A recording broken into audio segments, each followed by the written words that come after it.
முப்பெரும் விழாவை ஒவ்வொரு ஆண்டும் கொண்டாடுவது என்பது திராவிட இயக்கத்தினுடைய ஒரு மரபு மட்டுமல்ல, தமிழ்நாட்டுக்கான ஒரு அடையாளமும் கூட. சாதியற்ற சமூகம், வர்க்க பேதமற்ற சமூகம், ஆண் பெண் சமத்துவம் உள்ள சமூகம், இப்படி பல்வேறு லட்சியங்கள் நமக்கு இருக்கு. பெரியாரின் வாழ்க்கையினுடைய சாராம்சம் என்ன? ஒரு சுதந்திரமான மனித வாழ்க்கை. இந்தியாவில் மட்டுமல்ல, உலகம் முழுக்க என்ன நடந்து கொண்டிருக்கிறது என்பதை நன்கு கவனித்து பதிவு செய்தவர் அறிஞர் அண்ணா. புத்தனாலும் முடியவில்லை, என்னாலும் முடியல, அண்ணாவால முடிஞ்சதுன்னு எதுக்கு சொன்னார் தெரியும். அம்பேத்கருடைய நாடாளுமன்ற அரசியல் செயல்பாடு என்பது ஒரு இன்டலெக்சுவல் செயல்பாடாகத்தான் முடிந்ததே ஒழிய அது ஒரு மிகப்பெரிய ஒரு மாற்றியாக மாறல. இறையாண்மைங்கிறது ஏதோ டெல்லியில மட்டும்தான் இருக்கு நீங்க நினைச்சிட்டு பேசாதீங்க. எங்களுக்கும் இறையாண்மை இருக்கிறது. நீ ஜிப்பர்ல வச்சுக்கோ அல்லது எய்ம்ஸ்ல வச்சுக்கோ. ஆனா நான் செலவு பண்ணி கட்டின என்னுடைய கல்லூரியில மாணவர் சேர்க்கைங்கிறது எங்க திட்டத்தின் அடிப்படையில் தான் இருக்கணும். அனைவருக்கும் வணக்கம்.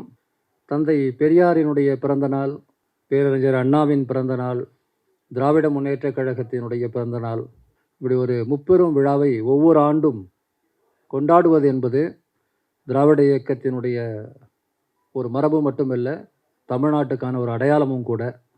அந்த அடிப்படையில் ஏற்பாடு செய்யப்பட்டிருக்கக்கூடிய இந்த நிகழ்வில் கலந்து கொள்வதற்கு முதலில் நான் மகிழ்ச்சி அடைகிறேன். திராவிட இயக்க தமிழர் பேரவையினுடைய தலைமை பொறுப்பாளர்கள் பேராசிரியர் சுபவீரபாண்டியன் உட்பட அனைவருக்கும் என்னுடைய வணக்கம், நன்றி. இந்த சமூக நீதி போராட்டத்தினுடைய தொடர்ச்சியாக அறிவு சார்ந்தும் களம் சார்ந்தும் செயல்பட்டு கொண்டிருக்கக்கூடிய உங்கள் ஒவ்வொருவருக்கும் என்னுடைய வணக்கத்தை, நன்றியை தெரிவித்துக் கொள்கிறேன். முன்னதாக திரு கருணாநிதி அவர்கள் சமூக நீதி குறித்து பேசிய உரையை கேட்டுக்கொண்டிருந்தேன். அதிலிருந்தே கூட என்னுடைய தலைப்பை நோக்கி நகர முடியும். பேரறிஞர் அண்ணாவும் மாநில சுயாட்சியும் என்கிற தலைப்பிலே பேசும்படி கேட்டிருந்தார்கள். அண்ணாவை பற்றி அண்மை காலத்தில் கடந்த ஒரு 7-8 ஆண்டு காலமாக தொடர்ச்சியாக நாங்கள் மேற்கொண்டு வரும் சில செயல்பாடுகள், அவற்றின் காரணமாக கூடுதலாக அவரை பற்றி பேசுவதற்கு என்னை அழைக்கிறார்கள் என்பதை தவிர இங்கே இருக்கிற உங்கள் யாருக்கும் தெரியாத எந்த விதமும் எனக்கு தெரிந்துவிடவில்லை. ஆனால் அரசியல் சார்ந்து கடந்த 25 ஆண்டு காலமாக 30 ஆண்டு காலமாக நான் பல்வேறு நிலைகளிலிருந்து நோக்கு நிலைகளிலிருந்து, இடதுசாரி இயக்க பின்புலத்திலிருந்து, பல்வேறு நவீன உலகளாவிய வரலாற்று சூழல்களை அறிந்த பின்புலத்திலிருந்து பார்க்கக்கூடியவன் என்பதால் என்னுடைய பார்வை சற்று வித்தியாசமாக இருக்கலாம். இங்கே நான் வந்த உடனே கவனித்த விஷயம், இந்த போர்டில் கார்ல் மார்க்ஸ், அண்ணல் அம்பேத்கர், தந்தை பெரியார் மூவருடைய படம் இருப்பது. நான் 90களிலே ஒரு மாணவனாக அரசியல் செயல்பாடுகளில் ஈடுபட தொடங்கிய காலத்தில் தான் பேராசிரியர் சுபவீரபாண்டி உட்பட அனைவரும் அப்பொழுது எனக்கு பழக்கமானார்கள். அந்த காலகட்டத்திலிருந்து தான் கார்ல் மார்க்ஸ், தந்தை பெரியார், அண்ணல் அம்பேத்கர் 3 பேரையும் ஒன்றாக இணைத்து இதை போல ஒரு படத்தை போடக்கூடிய ஒரு மரபு உருவானது. இது ஒரு விதமான அரசியல் இசைவின் தொடக்கம். இடதுசாரி மரபு, முற்போக்கு மரபு 90களின் தொடக்கத்திலே அண்ணல் அம்பேத்கரின் நூற்றாண்டை ஒட்டி இங்கே கிளர்ந்தெழுந்த தலித் எழுச்சியினுடைய ஒரு அடையாளம்.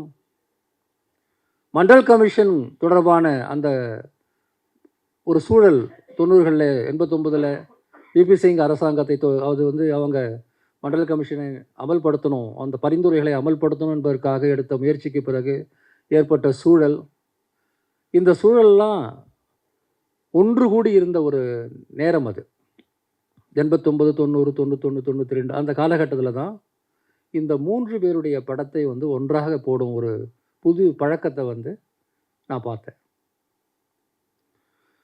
அது ஒரு நல்ல ஒரு அடையாளபூர்வமான தொடக்கம். இப்போ நான் என்னுடைய உரையிலையும் அதை பற்றி நான் பேச போகிறேன். வரலாற்றை நாம் எப்படி புரிந்து கொள்வது அப்படின்னு பார்க்கும்போது, நம்முடைய விருப்பம், நம்முடைய லட்சியம், நம்முடைய மிகச்சிறந்த கனவுகள், இவற்றிலிருந்து மட்டும் பார்க்க முடியாது. வரலாற்றை அந்தந்த காலகட்டத்தினுடைய புறநிலை யதார்த்தங்கள், அகநிலை வளர்ச்சிகள் இதையெல்லாம் சேர்த்து தான் பார்க்கணும் என்கிற ஒரு பார்வை மார்க்ஸ் முன்வைத்த மிக முக்கியமான ஒரு பார்வை. நான் ரொம்ப எளிமைப்படுத்தி சொல்கிறேன். மிக ஆழமான ஒரு விஷயத்தை நான் ரொம்ப மேலோட்டமாக சொல்கிறேன் என்று கூட நீங்கள் குற்றம் சாட்டலாம், தவறில்லை. ஆனால் நான் எளிமைப்படுத்தி பேசுகிறேன்.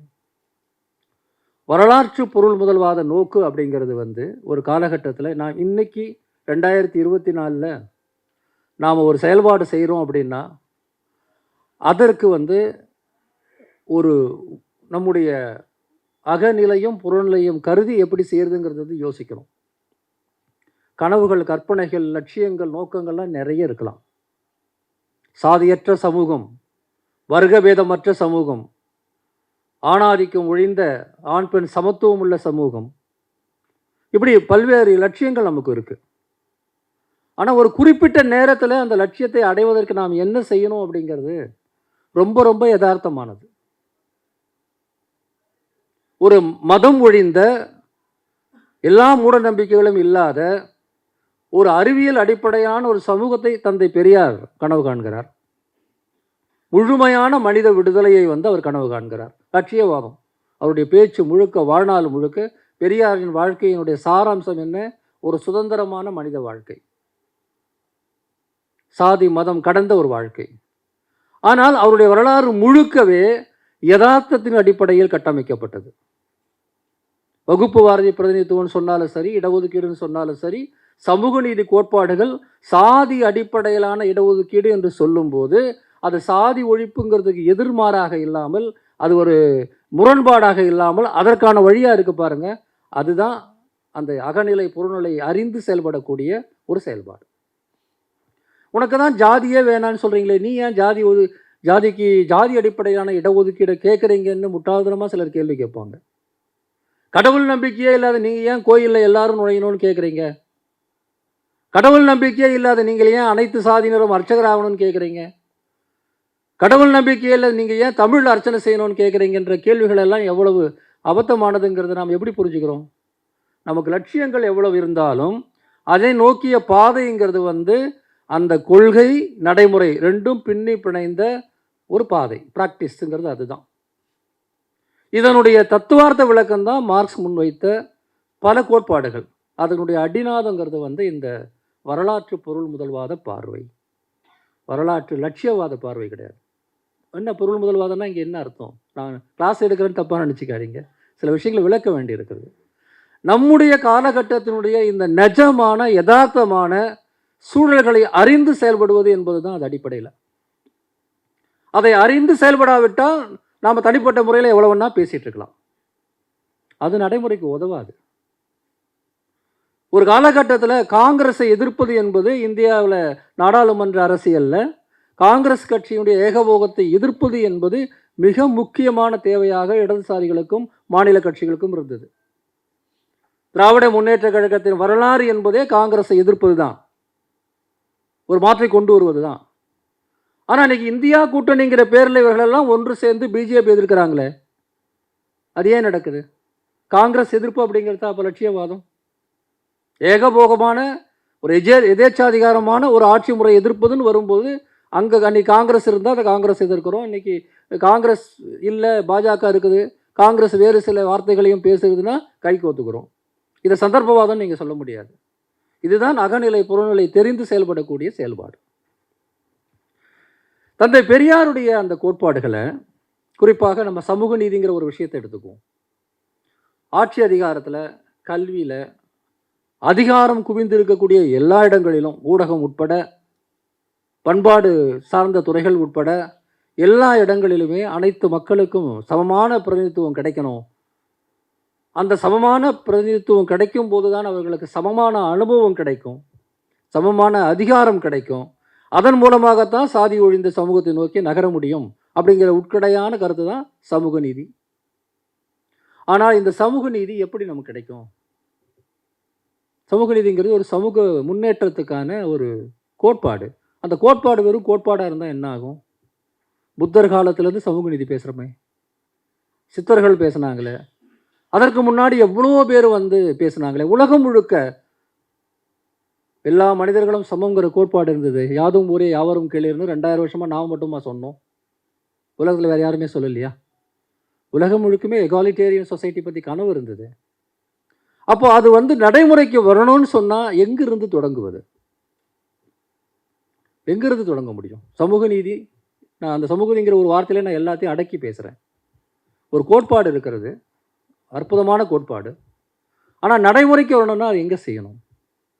அது நடைமுறைக்கு வரணும்னா நவீன காலத்தில் இல்லை எல்லா காலங்களிலுமே அந்த கோட்பாடுக்கு அரசியல் அதிகாரம் கிடைக்கணும்.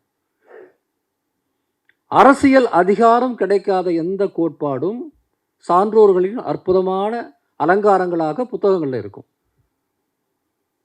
ஏன்னா சமூகத்தை மாற்றுவது என்பது சமூகத்தினுடைய அரசியல், பொருளாதாரம், பண்பாடு, கல்வி, வேலைவாய்ப்பு, குறிப்பாக பொருளாதார நடவடிக்கைகள் போன்ற எல்லா விஷயங்களிலுமே அது வராத பட்சத்தில் அது வெறும் கோட்பாடு தான். அப்போ அதை கொண்டு வருவதற்கு ஒரு நவீன சமூகத்தில் என்ன வழிமுறை இருக்கிறது? பிரிட்டிஷ்காரர்கள் இந்தியாவுக்கு 1919 இந்த மாண்டேகி செம்ஸ்போர்ட் சீர்திருத்தம், மிண்டோ மார்லி சீர்திருத்தம்லாம் வரலாற்றில் படிச்சிருப்பீங்க. அதை போன்ற பல்வேறு சீர்திருத்தங்கள் மூலமாக இங்கே ஒரு ஒப்பீட்டளவிலான நாடாளுமன்ற ஜனநாயகத்தை முதலில் அமல்படுத்தி, பிறகு 47க்கு பிறகு நாம் முழுமையான நாடாளுமன்ற ஜனநாயக நாடாக, குறிப்பாக 1950களில் உருவான பிறகு அரசியல் அதிகாரம் என்பது நாடாளுமன்றம் அல்லது சட்டப்பேரவை போன்ற லெஜிஸ்லேட்டிவ் பாடி, சட்டம் இயற்றும் அவைகளில் உருவாகிறது என்கிற நடைமுறைக்கு வருகிற போது நம்முடைய அரசியல் அதிகாரம் அங்கிருந்து தான் பிறக்குது. இந்தியாவினுடைய அரசியலமைப்பு சாசனம்ங்கிறது ஒரு குடியாட்சி முறையை அறிமுகப்படுத்திய பிறகு சட்டம் இயற்றும் அவைகள், அந்த சட்டத்தை நிறைவேற்றும் நிர்வாகம், அந்த சட்டங்களை பாதுகாக்கும் நீதித்துறை, இந்த 3 துறைகளிலும் உள்ள அதிகாரம்தான் அரசியல் அதிகாரம். பிராக்டிக்கலாக கட்சி கிடையாது. அரசியல் அதிகாரம்னா ஒரு கட்சி கிடையாது. இந்தியாவினுடைய இந்த ஸ்டேட், இந்த அரசு, அதனுடைய அமைப்புகள், அதனுடைய வடிவங்கள், அதனுடைய சட்டங்கள், அதனுடைய திட்டங்கள் எல்லாமே சேர்ந்து தான் நான் சொல்லக்கூடிய அந்த அரசியல் அதிகாரம். அந்த அரசியல் அதிகாரங்கிறது ஒரு குறிப்பிட்ட மக்களுக்கு மட்டுமே இருக்கக்கூடாது, அனைவருக்கும் அதை கொண்டு வர வேண்டும் என்று நினைக்கக்கூடிய, திட்டமிடக்கூடிய அந்த அரசியலை நாம் முன்னெடுக்காவிட்டால் இந்த கோட்பாட்டுக்கு எந்த மதிப்பும் கிடையாது. அப்போ அந்த கோட்பாட்டை தமிழ்நாட்டை பொறுத்தவரையில் முதலிலே நீதி கட்சி அதை செய்தது. அவர்கள் பிரிட்டிஷ் காலத்திலேயே அப்பொழுது கிடைத்த குறைந்தபட்ச அரசியல் அதிகாரத்தை வைத்தே வகுப்பு வாரி பிரதிநிதித்துவம் உட்பட பல்வேறு சிறந்த முறைகளை நடைமுறைப்படுத்த முயற்சி செய்தார்கள். அதுதான் நம்முடைய வரலாற்றின் தொடக்கம். அதனுடைய 100வது ஆண்டுகளில் தான் இப்போ நாம் இருக்கிறோம். 47 என்ன நடந்தது? நம்ம எல்லாருக்கும் ஒரு விஷயம் தெரியும். தந்தை பெரியார் சொன்னதை போலவே 47 இங்கே நான் வெள்ளைக்காரர்கள் வெளியே போயிட்டு பிராமினோக்ரஸின்னு சொன்னார். ஒரு பார்ப்பன நாயகம் வந்திருக்கிறது. அவர் சொன்னது உண்மைதான், அதில் ஒன்றும் சந்தேகம் இல்லை. ஆனால் அது மட்டும்தான் நடந்ததா அப்படின்னா அது மட்டும் நடக்கலை. நான் இந்த இடத்துல தான் பேரறிஞர் அண்ணாவை பற்றி பேச விரும்புகிறேன். திராவிடர் கழகம் உருவான பிறகு, அது உருவாகும் காலகட்டத்திலேயே உலகம் முழுக்க நடந்த வேறு ஒரு முக்கியமான வரலாற்று போக்கை தமிழ்நாட்டில் வேறு யாரையும் விட அதிகமாக பார்த்து கொண்டிருந்தவர் அண்ணா. அது 2ஆம் உலகப்போர்.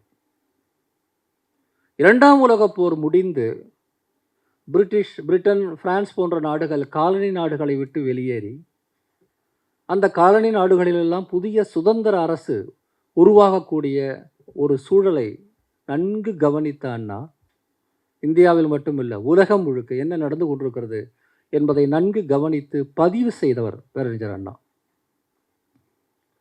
அந்த பதிவுகளின் ஊடாக அவர் ஒரு விஷயத்தை அவருடைய தம்பிகளுக்கு அன்று அவர் சொன்னார். உலகம் மாறிக்கொண்டிருக்கிறது. காலனிய எஜமானர்கள் விழுந்து எல்லா இடங்களிலுமே, இந்தியாவில், சீனாவில், இந்தோனேஷியாவில், இந்தோசீனாவில், எகிப்தில், எல்லா இடங்களிலெல்லாம் குடியாட்சிகள் மலர்ந்து கொண்டிருக்கின்றன. சுதந்திரத்துக்காகவும் மக்களுடைய அதிகாரத்துக்காகவும் போராடக்கூடியவர்களுக்கான ஒரு மிகப்பெரிய வாய்ப்பு நம் கண் முன்பாக வந்து கொண்டிருக்கிறது. அதை நாம் கவனிக்க தவறக்கூடாது என்கிற ஒரு சிந்தனையை தொடர்ச்சியாக 4-5 ஆண்டு காலம் அவர் எழுதி கொண்டிருந்தார். 1947 ஆகஸ்ட் 15 துக்க நாளாக அனுஷ்டிக்க வேண்டும் என்று பெரியார் சொன்னபோது, அப்படி சொல்லக்கூடாது, அந்த நாளுக்கு வேறு பல முக்கியத்துவங்கள் இருக்கின்றன என்று அண்ணா சொன்னதனுடைய அடிப்படையும் அதுதான். அது பெரியாருக்கு மாறுபட்ட கருத்து அல்ல. எந்த நோக்கத்தில் பெரியார் அதை சொன்னாரோ அந்த நோக்கத்தை அண்ணா கேள்வி கேட்கவில்லை. ஆமாம், இங்கே வந்திருப்பது ஒரு பார்ப்பன நாயகம் தான். சென்னை சிறையில் இருக்கக்கூடிய கைதி வேலூர் சிறைக்கு மாற்றப்பட்டதை போலத்தான் இந்த ஆட்சி மாற்றம் நடந்திருக்கிறது என்று பணத்தோட்டம் நூலிலே அண்ணா எழுதினார். அவர் நல்லா தெரியும் வந்திருக்கிறவர்கள் யார் அப்படின்ட்டு. ஆனால் அந்த ஆட்சி மாற்றத்தினுடைய முக்கியத்துவத்தை அண்ணா பார்த்த விதம் வேறு. அரசியல் அதிகாரத்தை நோக்கிய நீண்ட நெடும் பாதையிலே 2 எதிரிகளில் ஒருவன் ஒழிந்தான், இன்னொருவன் இருக்கிறான் என்பதுதான் அண்ணாவின் பார்வை.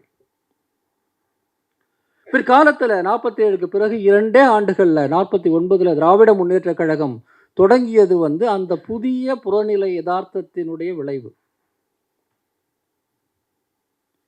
மணியம்மையா தொடர்பான பிரச்சனைகள் இருந்தது உண்மை என்று சொன்னாலும் கூட முடிவுகள் எடுக்கப்பட்டது அந்த அடிப்படையில் அல்ல. வரலாற்றில் அப்படி பார்க்கவே கூடாது. தனிப்பட்ட தலைவர்களுக்கு இடையிலான உறவு சிக்கலாகவோ அல்லது ஏதோ ஒரு சம்பவத்தால் ஏற்பட்ட உறவு முறிவாகலாம் பார்க்கறது வரலாற்று பார்வை அல்ல.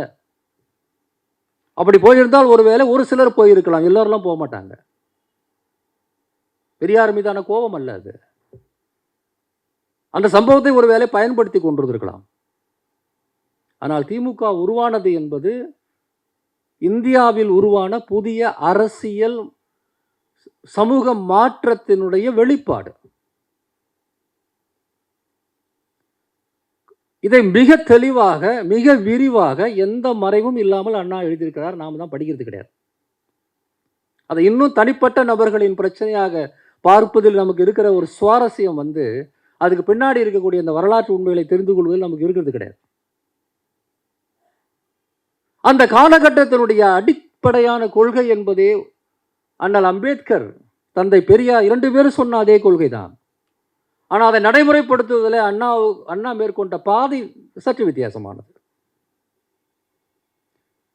அந்த அடிப்படையில் இந்தியாவில் உருவாகும் நாடாளுமன்ற ஜனநாயகத்தில் இடம்பெறுவது என்பது இங்கே இருக்கக்கூடிய ஒடுக்கப்பட்ட மக்களுடைய, பிற்படுத்தப்பட்ட மக்களுடைய, சிறுபான்மை மக்களுடைய அரசியல் அதிகாரத்துக்கு மிக முக்கியமானது என்கிற அந்த பார்வை தான் வரலாற்று பார்வை. அதை புரிந்து கொள்ளாதவர்கள் அவர் எலெக்ஷனில் நின்று முதலமைச்சர் ஆகிறதுக்கு ஆசைப்பட்டு இந்த கொள்கையை விட்டுட்டு போனார்னு இன்னைக்கு வரலும் பேசிட்டு இருக்கிறாங்க. இன்னைக்கு வரையில பேசிட்டு இருக்கிறாங்க. அவரால் தான் திராவிட இயக்கம் நீர்த்து போய்விட்டது. தேர்தலில் நின்று எம்எல்ஏ எம்பி அவர் தான் ஆசைப்பட்டாருன்னா 67 எலெக்ஷனில் முதலமைச்சராகவும் தெரிஞ்சும் கூட அவர் ஏன் எம்எல்ஏக்கு போட்டி போடாமல் எம்பிக்கு போட்டி போட்டாருன்னு தெரியல. அதாவது எல்லாத்தையும் சிறுமைப்படுத்தி பார்க்கக்கூடிய ஒரு மனோபாவம். தெளிவாக அண்ணா சொல்றார், உலகத்தை உற்று பார்த்து சொல்றார். சாதிய சமூகம், இந்த சமூகம், நான் சொல்லக்கூடிய கருத்து பெரியார், அம்பேத்கர், அண்ணா எல்லாருக்கும் பொதுவான கருத்து தான். முதலாக இங்கே ஒரு ஆட்சி முறை வருகிறது. அந்த ஆட்சி முறை ஏற்கனவே இருக்கக்கூடிய வர்ணாசிரம ஆட்சி முறையின் தொடர்ச்சியாக வரல. வர்ணாசிரம அதிகாரத்தின் தொடர்ச்சி அதில் இருக்கு. ஆனால் வர்ணாசிரம ஆட்சி முறையின் தொடர்ச்சி அதில் இல்லை. எல்லோருக்கும் சமமான வாக்குறுதி. அண்ணாவின் வார்த்தைகளில் சொல்ல போனால் எல்லோரும் இந்நாட்டு மன்னர். அந்த எல்லோரும் இந்நாட்டு மன்னர் என்று சொல்லக்கூடிய ஒரு ஆட்சி முறை வருகிறது. அந்த ஆட்சி முறையில் பங்கெடுப்பது என்பது மிக முக்கியமானது என்று அந்த முடிவை எடுத்து 49 அந்த கட்சி உருவாகி பிறகு தொடர்ச்சியாக அந்த முறையில் 57 தான் முதல் முறை போட்டியிடுறாங்கன்னாலும் கூட முடிவு முன்பு ஏற்கப்பட்டதுனால ஒன்றும் சந்தேகம் கிடையாது. 69 ஆட்சி அமைத்து 69 முதல் 2 டேர்ம்ஸ் திமுக ஆட்சியில் இருந்தபோது அவர்கள் செய்த மாற்றங்கள் தான் இன்னைக்கு இந்தியாவில் தமிழ்நாட்டின் தனித்துவத்துக்கு காரணம். அந்த ஆட்சியை தான் தந்தை பெரியார் சொன்னார், ஏற்றுக்கொண்டார். புத்தனாலும் முடியவில்லை, என்னாலும் முடியல, அண்ணாவால முடிஞ்சதுன்னு எதுக்கு சொன்னார் பெரியார்? இந்தியாவின் முதல் பார்ப்பனர் அமைச்சரவை அண்ணா தானே அமைச்சாரு. எவ்வளவு பெரிய மாற்றம் வரலாற்றில், புராண காலத்திலிருந்து நவீன காலத்து வரையில பார்ப்பனர்களை புறக்கணித்த ஒரே அமைச்சர். முகலாயர் காலத்தில் கூட முடியல. முகலாயர்கள் காலத்தில் கூட முக்கியமான பொறுப்புகள்லாம் அவங்க தான் இருந்தாங்க. ஃபர்ஸ்ட் மினிஸ்ட்ரி இந்த என்டையர் இந்தியன் ஹிஸ்ட்ரி, நான் பிராமின் மினிஸ்ட்ரி 69 அண்ணா அமைச்சர். ஆக அந்த ஒரு அரசியல் பாதைகளை புரிஞ்சிக்காம மாநில சுயாட்சி உட்பட எதை பற்றியும் பேச முடியாது.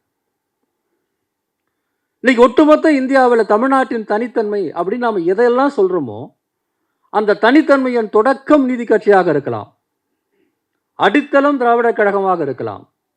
ஆனால் அதற்கான நடைமுறை வியூகமும் நடைமுறை செய்ததும் திராவிட முன்னேற்ற கழகம். அது இல்லாமல் இருந்தால் இந்த கோட்பாடுகள் எல்லாம் வெறும் கோட்பாடுகளாகவே மட்டுமே இருந்திருக்க வாய்ப்பு இருக்கிறது. சமூகத்தில் இம்பாக்ட் இருந்திருக்கும், மறுக்கல. தாக்கம் இருந்திருக்கும், அதெல்லாம் மறுக்கல. ஆனால் திட்டமிட்டு ஒரு அரசாங்கத்தை அமைத்து தங்களுக்கு இருக்கக்கூடிய அந்த மிக குறைந்தபட்ச அதிகாரத்தை கொண்டு இவ்வளவு வேலைகளை வந்து அண்ணாவும் அதன் பிறகு கலைஞரும் இன்றைய முதல்வர் மு.க. ஸ்டாலின் உட்பட அனைவரும் செய்து வரும் இந்த பாதை என்பது அரசியல் அதிகாரம். அரசியல் அதிகாரங்கிறதே இங்கே ரொம்ப குறைவாக தான் இருக்கு. அதனுடைய முழு அர்த்தத்தில் நான் பேசல. நான் சொன்னதை போல ரொம்ப ரொம்ப குறுகலான அர்த்தத்தில் பேசுறேன். சட்டம் இயற்றும் அதிகாரம், சட்டத்தை நிறைவேற்றும் அதிகாரம். எனவே இந்த இந்த அடிப்படையை வந்து நீங்க புரிஞ்சுக்கலன்னு சொன்னா, இந்தியா முழுக்கவே காங்கிரஸுக்கும் கம்யூனிஸ்டுகளுக்கும் வெளியே அந்த ரெண்டு கட்சிகளும் ஏற்கனவே இருக்கு. இன்னொரு பக்கம் இந்துத்துவவாதிகளுடைய கட்சி, அன்னைக்கு வந்து ஒரு கட்சி, அதன் பிறகு பாரதிய ஜனசங்கம், முன்னாடி இந்து மகாசபை, எவ்வளோ இருந்தது. ஆனால் சமூகத்தில் ஒடுக்கப்பட்ட மக்களின் நலன்களில் இருந்து உருவான கட்சிகள்ல அண்ணல் அம்பேத்கருடைய குடியரசு கட்சியும், இங்கே தெற்கே வந்து திராவிட முன்னேற்ற கழகம் தான் 50களில் வளர்ந்த கட்சி. இது எல்லாமே அப்பர் காஸ்ட் பார்ட்டிஸ் தான், கம்யூனிஸ்ட் கட்சி உட்பட. தலைமைன்னு பார்த்தா அம்பேத்கருடைய நாடாளுமன்ற அரசியல் செயல்பாடு என்பது ஒரு இன்டலெக்சுவலின் செயல்பாடாகத்தான் முடிந்ததே ஒழிய அது ஒரு மிகப்பெரிய ஒரு பார்ட்டியாக மாறல. ஆனால் அண்ணா தொடங்கிய அந்த கட்சி தான் இந்தியாவில் நிஜமான இந்த all India parties, upper caste dominated பார்ட்டிஸுக்கு வெளியே மிகப்பெரிய அளவுக்கு வெற்றியை பெற்ற, அதன் பிறகு பல்வேறு கட்சிகள் உருவாகுவதற்கு ஒரு முன்மாதிரியாக இருந்த கட்சி திராவிட முன்னேற்ற கழகம். அதனுடைய முக்கியத்துவம் குறைத்து மதிப்பிடவே முடியாது. அது ஏன் அந்த முடிவை அவர் எடுத்தார், எதற்காக அதை செய்தார் என்பதையெல்லாம் ஒரு வரியில் இல்லை, 2 வரியில் இல்லை, நூற்றுக்கணக்கான பக்கங்களில் பக்கம் பக்கமாக எழுதியிருக்கிறார். நம்முடைய மிக மோசமான சூழல் தமிழ்நாட்டில் வந்து திராவிட இயக்கத்தை ஆகிற ஆராய்ச்சியாளர்கள் உட்பட வேறு யாரும் அதெல்லாம் படிக்கிறதே இல்லைங்கிறது தான் ஒரு சார்பான பார்வை. இப்போ மாநில சுயாட்சிக்கு வருவோம். இந்த கான்டெஸ்ட்ல மாநில சுயாட்சிக்கு என்ன அர்த்தம்? நிறைய பேருக்கு மாநில சுயாட்சின்னு சொல்லும்போது அது அவ்வளோ ஈர்ப்பாக இருக்கிறது இல்லை. அந்த உண்மை சொல்கிறேன், அது ஒரு ஈர்ப்பாகவே இருக்கிறது கிடையாது. சமூக நீதி பற்றி பேசும்போது அல்லது வேறு பல்வேறு விஷயங்களை பற்றி பேசும்போது இருக்கக்கூடிய ஈர்ப்பு மாநில சுயாட்சின்னு பேசும்போது எனக்கு தெரிஞ்சு பெரும்பாலும் இருக்கிறது இல்லை. அது ஏதோ சென்ட்ரல் ஸ்டேட் ரிலேஷன், ஒன்றிய அரசுக்கும் மாநில அரசுக்கும் இடையில் ஏதோ கொடுக்கல் வாங்கல் பிரச்சனை, சட்டம் அது வந்து வரி பகிர்ந்து கொள்கிற பிரச்சனை, union list, state list, concurrent லிஸ்ட்னு இன்னும் சொல்லிட்டு இருக்கிறாங்க. ஏதோ கான்ஸ்டியூஷனல் பிரச்சனை போல் இருக்குது. டெக்னிக்கலாக பார்க்குறாங்க. நான் குற்றம் சாட்டுவதாக நினைக்காதீங்க, அப்படி சாட்டினாலும் தப்பு இல்லை, அது வேறு விஷயம். நம்முடைய புரிதல் இருக்கிற குறைபாடு. நான் மறுபடியும் மார்க்ஸ் கிட்டே போகிறேன். சர்வதேச பொது உடைமை இயக்கத்தில் மார்க்சியத்தினுடைய ஒரு முக்கியமான ஒரு கோட்பாடு, இது பொதுவாக தத்துவத்திலே இருக்கக்கூடிய அடிப்படையான கோட்பாடுகளில் ஒன்று, ஃபார்ம் அண்ட் கண்டென்ட் அப்படின்னு சொல்லுவாங்க. உருவமும் உள்ளடக்கமும் தமிழில் எளிமையாக சொல்லலாம். ஒரு அரசியல் அமைப்புக்கு அல்லது எந்த ஒரு கோட்பாட்டுக்கும் சித்தாந்தத்துக்கும் ஒரு உருவம்னு ஒன்று உண்டு, உள்ளடக்கம்னு ஒன்று உண்டு. திராவிட இயக்கத்தினுடைய உள்ளடக்கம் என்பது சமூக நீதினா, அதனுடைய உருவம் தேசிய இன விடுதலை, அல்லது பொதுவாக சொல்ல போனால் தேசம் என்கிற பார்வை. பார்ப்பனியத்துக்கு வர்ணாசிரமம் உள்ளடக்கம் என்றால் இந்திய தேசியம் அல்லது இந்து தேசியம் என்பது அதனுடைய உருவம். கம்யூனிஸ்டுகளுக்கு பாட்டாளி வர்க்க விடுதலை அல்லது பாட்டாளி வர்க்க ஆட்சி என்பது உள்ளடக்கம்னு சொன்னால் ஒரு சோஷியலிசம் என்பது வடிவம். நம்மை பொறுத்த வரையில் பேரறிஞர் அண்ணாவும் அதன் பிறகு கலைஞரும் மிக தெளிவாக போட்டு சென்ற பாதை என்னன்னா, தமிழ்நாட்டில் நாம் ஒரு சமூக நீதி சார்ந்தோ, நமது மொழி சார்ந்தோ, நம்முடைய முற்போக்கான கருத்தியல்கள் சார்ந்தோ எந்த ஒரு செயல்பாட்டையும் வெற்றிகரமாக செய்ய வேண்டும் என்று நாம் நினைத்தால், அதற்கான சட்டத்தை இயற்ற வேண்டும் என்றால், அதற்கான திட்டங்களை தீட்ட வேண்டும், அதை நடைமுறைப்படுத்த வேண்டும் என்று என்ன நீங்கள் வெல்ஃபேர் ஸ்கீமாக இருக்கட்டும், அல்லது ஒரு இடஒதுக்கீடு சார்ந்த ஒரு விஷயமா இருக்கட்டும், எஸ்சிபிசி ஸ்கீமாக இருக்கட்டும், பெண்கள் முன்னேற்றமாக இருக்கட்டும், என்ன ஒன்றா வச்சுக்கோங்க. திராவிட இயக்கத்தின் சாதனைகள், திராவிட மாடல் அரசு, திராவிடியன் மாடல் என்ன வேணா பேசுங்க, அது அத்தனையுமே உள்ளடக்கம், அது அத்தனையுமே கான்டென்ட். ஃபார்ம் என்னன்னா மாநிலத்துக்கான உரிமை. நம்ம பொறுத்தவரையில் இதை நீங்கள் அனைத்து இந்திய அளவில் சொல்ல போனீங்கன்னா, இந்தியாங்கிறது ஒரு டெமோக்ராட்டிக் சோஷியலிஸ்ட் கண்ட்ரியாக இருக்குதா இல்லையாங்கிற அந்த ஃபார்ம். இந்த உள்ளடக்கம் வெற்றி பெற வேண்டும் என்றால் அதற்கான உருவம் உங்கள்கிட்ட இல்லைன்னா நீங்கள் எப்படி அதை வெற்றி பெற வைப்பீங்க? கொஞ்சம் யோசிச்சு பாருங்க. நீட் விஷயத்தில் என்ன நடக்குது? மாநிலத்துக்கான உரிமை மறுக்கப்படுகிறது என்பதான அடிப்படை. அதில் நம்முடைய சமூக நீதியை நிலைநிறுத்த முடியல. ஆனால் அந்த சமூக நீதிங்கிற உள்ளடக்கம் எந்த உருவமாக மாறுகிறது? மாநிலத்தினுடைய சட்டம் இயற்றும் அதிகாரம் அதில் இல்லை. 2 முறை நம்ம மசோதாவை இங்கிருந்து போட்டு அனுப்பினாலும் கவர்னர் ஓகே பண்ண மாட்டேங்கிறாரு, ஒன்றிய அரசு எடுத்துக்கொள்ள மாட்டேன் என்கிறது. கல்விங்கிறது மாநில பட்டியலில் இருந்தது, பிறகு திருட்டுத்தனமாக காங்கிரஸ் கட்சியால் கன்கரண்ட் லிஸ்ட்டுக்கு ஒத்திசைவு பட்டியலுக்கு கொண்டு செல்லப்பட்டு இன்றைக்கி என்ன சொல்கிறாங்கன்னா, நீங்கள் நேஷனல் எஜுகேஷன் பாலிசி எடுத்துக்கலாம், உனக்கு பணம் கொடுக்க மாட்டேங்கிறாங்க. அரசியல் சாசனத்துக்கு நேரெதிரான ஒரு முடிவை இந்த அரசாங்கம் வெளிப்படையாக சொல்கிறது. Unconstitutional and illegal. அன்எத்திக்கல்னால் விட்டுருங்க, அவங்களுக்கு என்றைக்கு எத்திக்ஸ் இருந்ததில்லை. Illegal and unconstitutional, still they are able to say that. அப்போ அது தேசிய கல்விக் கொள்கை பிரச்சனையா, மாநிலத்தின் உரிமை சம்பந்தப்பட்ட பிரச்சனையா? இப்படி எந்த ஒரு பிரச்சனை எடுத்துக்கிட்டாலும் நான் உண்மையிலே சொல்கிறேன், ஒரு கான்ஸ்டிடியூஷனல் பொலிட்டிக்கல் சிஸ்டத்தினுடைய அடிப்படையை புரிஞ்சிக்கல அப்படின்னு சொன்னால் நமக்கு மிகப்பெரிய தீங்கு விளைவிக்கும். ஐயா கருணாநிதி அவர்கள் பேசும்போது 50 சுதந்திரம் இங்கே குடியாட்சி முறை ஏற்றுக்கொண்ட அந்த இந்தியன் கான்ஸ்டியூஷன் நடைமுறைக்கு ஒரு வாரத்திலே தந்தை பெரியார் இது நமக்கு எதிரானது என்பதை சொன்னார்ல. அதில் வகுப்புவாரி பிரதிநிதித்துவத்துக்கு எதிரான ஒரு கூறு இருக்கிறது என்பதை கண்டுபிடிச்சி முதல் கான்ஸ்டியூஷனல் அமெண்ட்மெண்ட் வர்றதுக்கே நாம் தானே போராடணும். அந்த மரபு தான் அது. என்ன ஒரு வித்தியாசம்? இடஒதுக்கீடுக்கு தனியாக, கல்விக்கு தனியாக, தொழில் வளர்ச்சிக்கு தனியாக, விவசாயத்துக்கு தனியாக, அப்புறம் உங்களுக்கு சுற்றுச்சூழலுக்கு தனியாக, இப்படி எல்லாத்துக்கும் தனித்தனியே போராடுவது போதுமானது கிடையாது. அது தேவையானது, ஆனால் போதுமானது கிடையாது.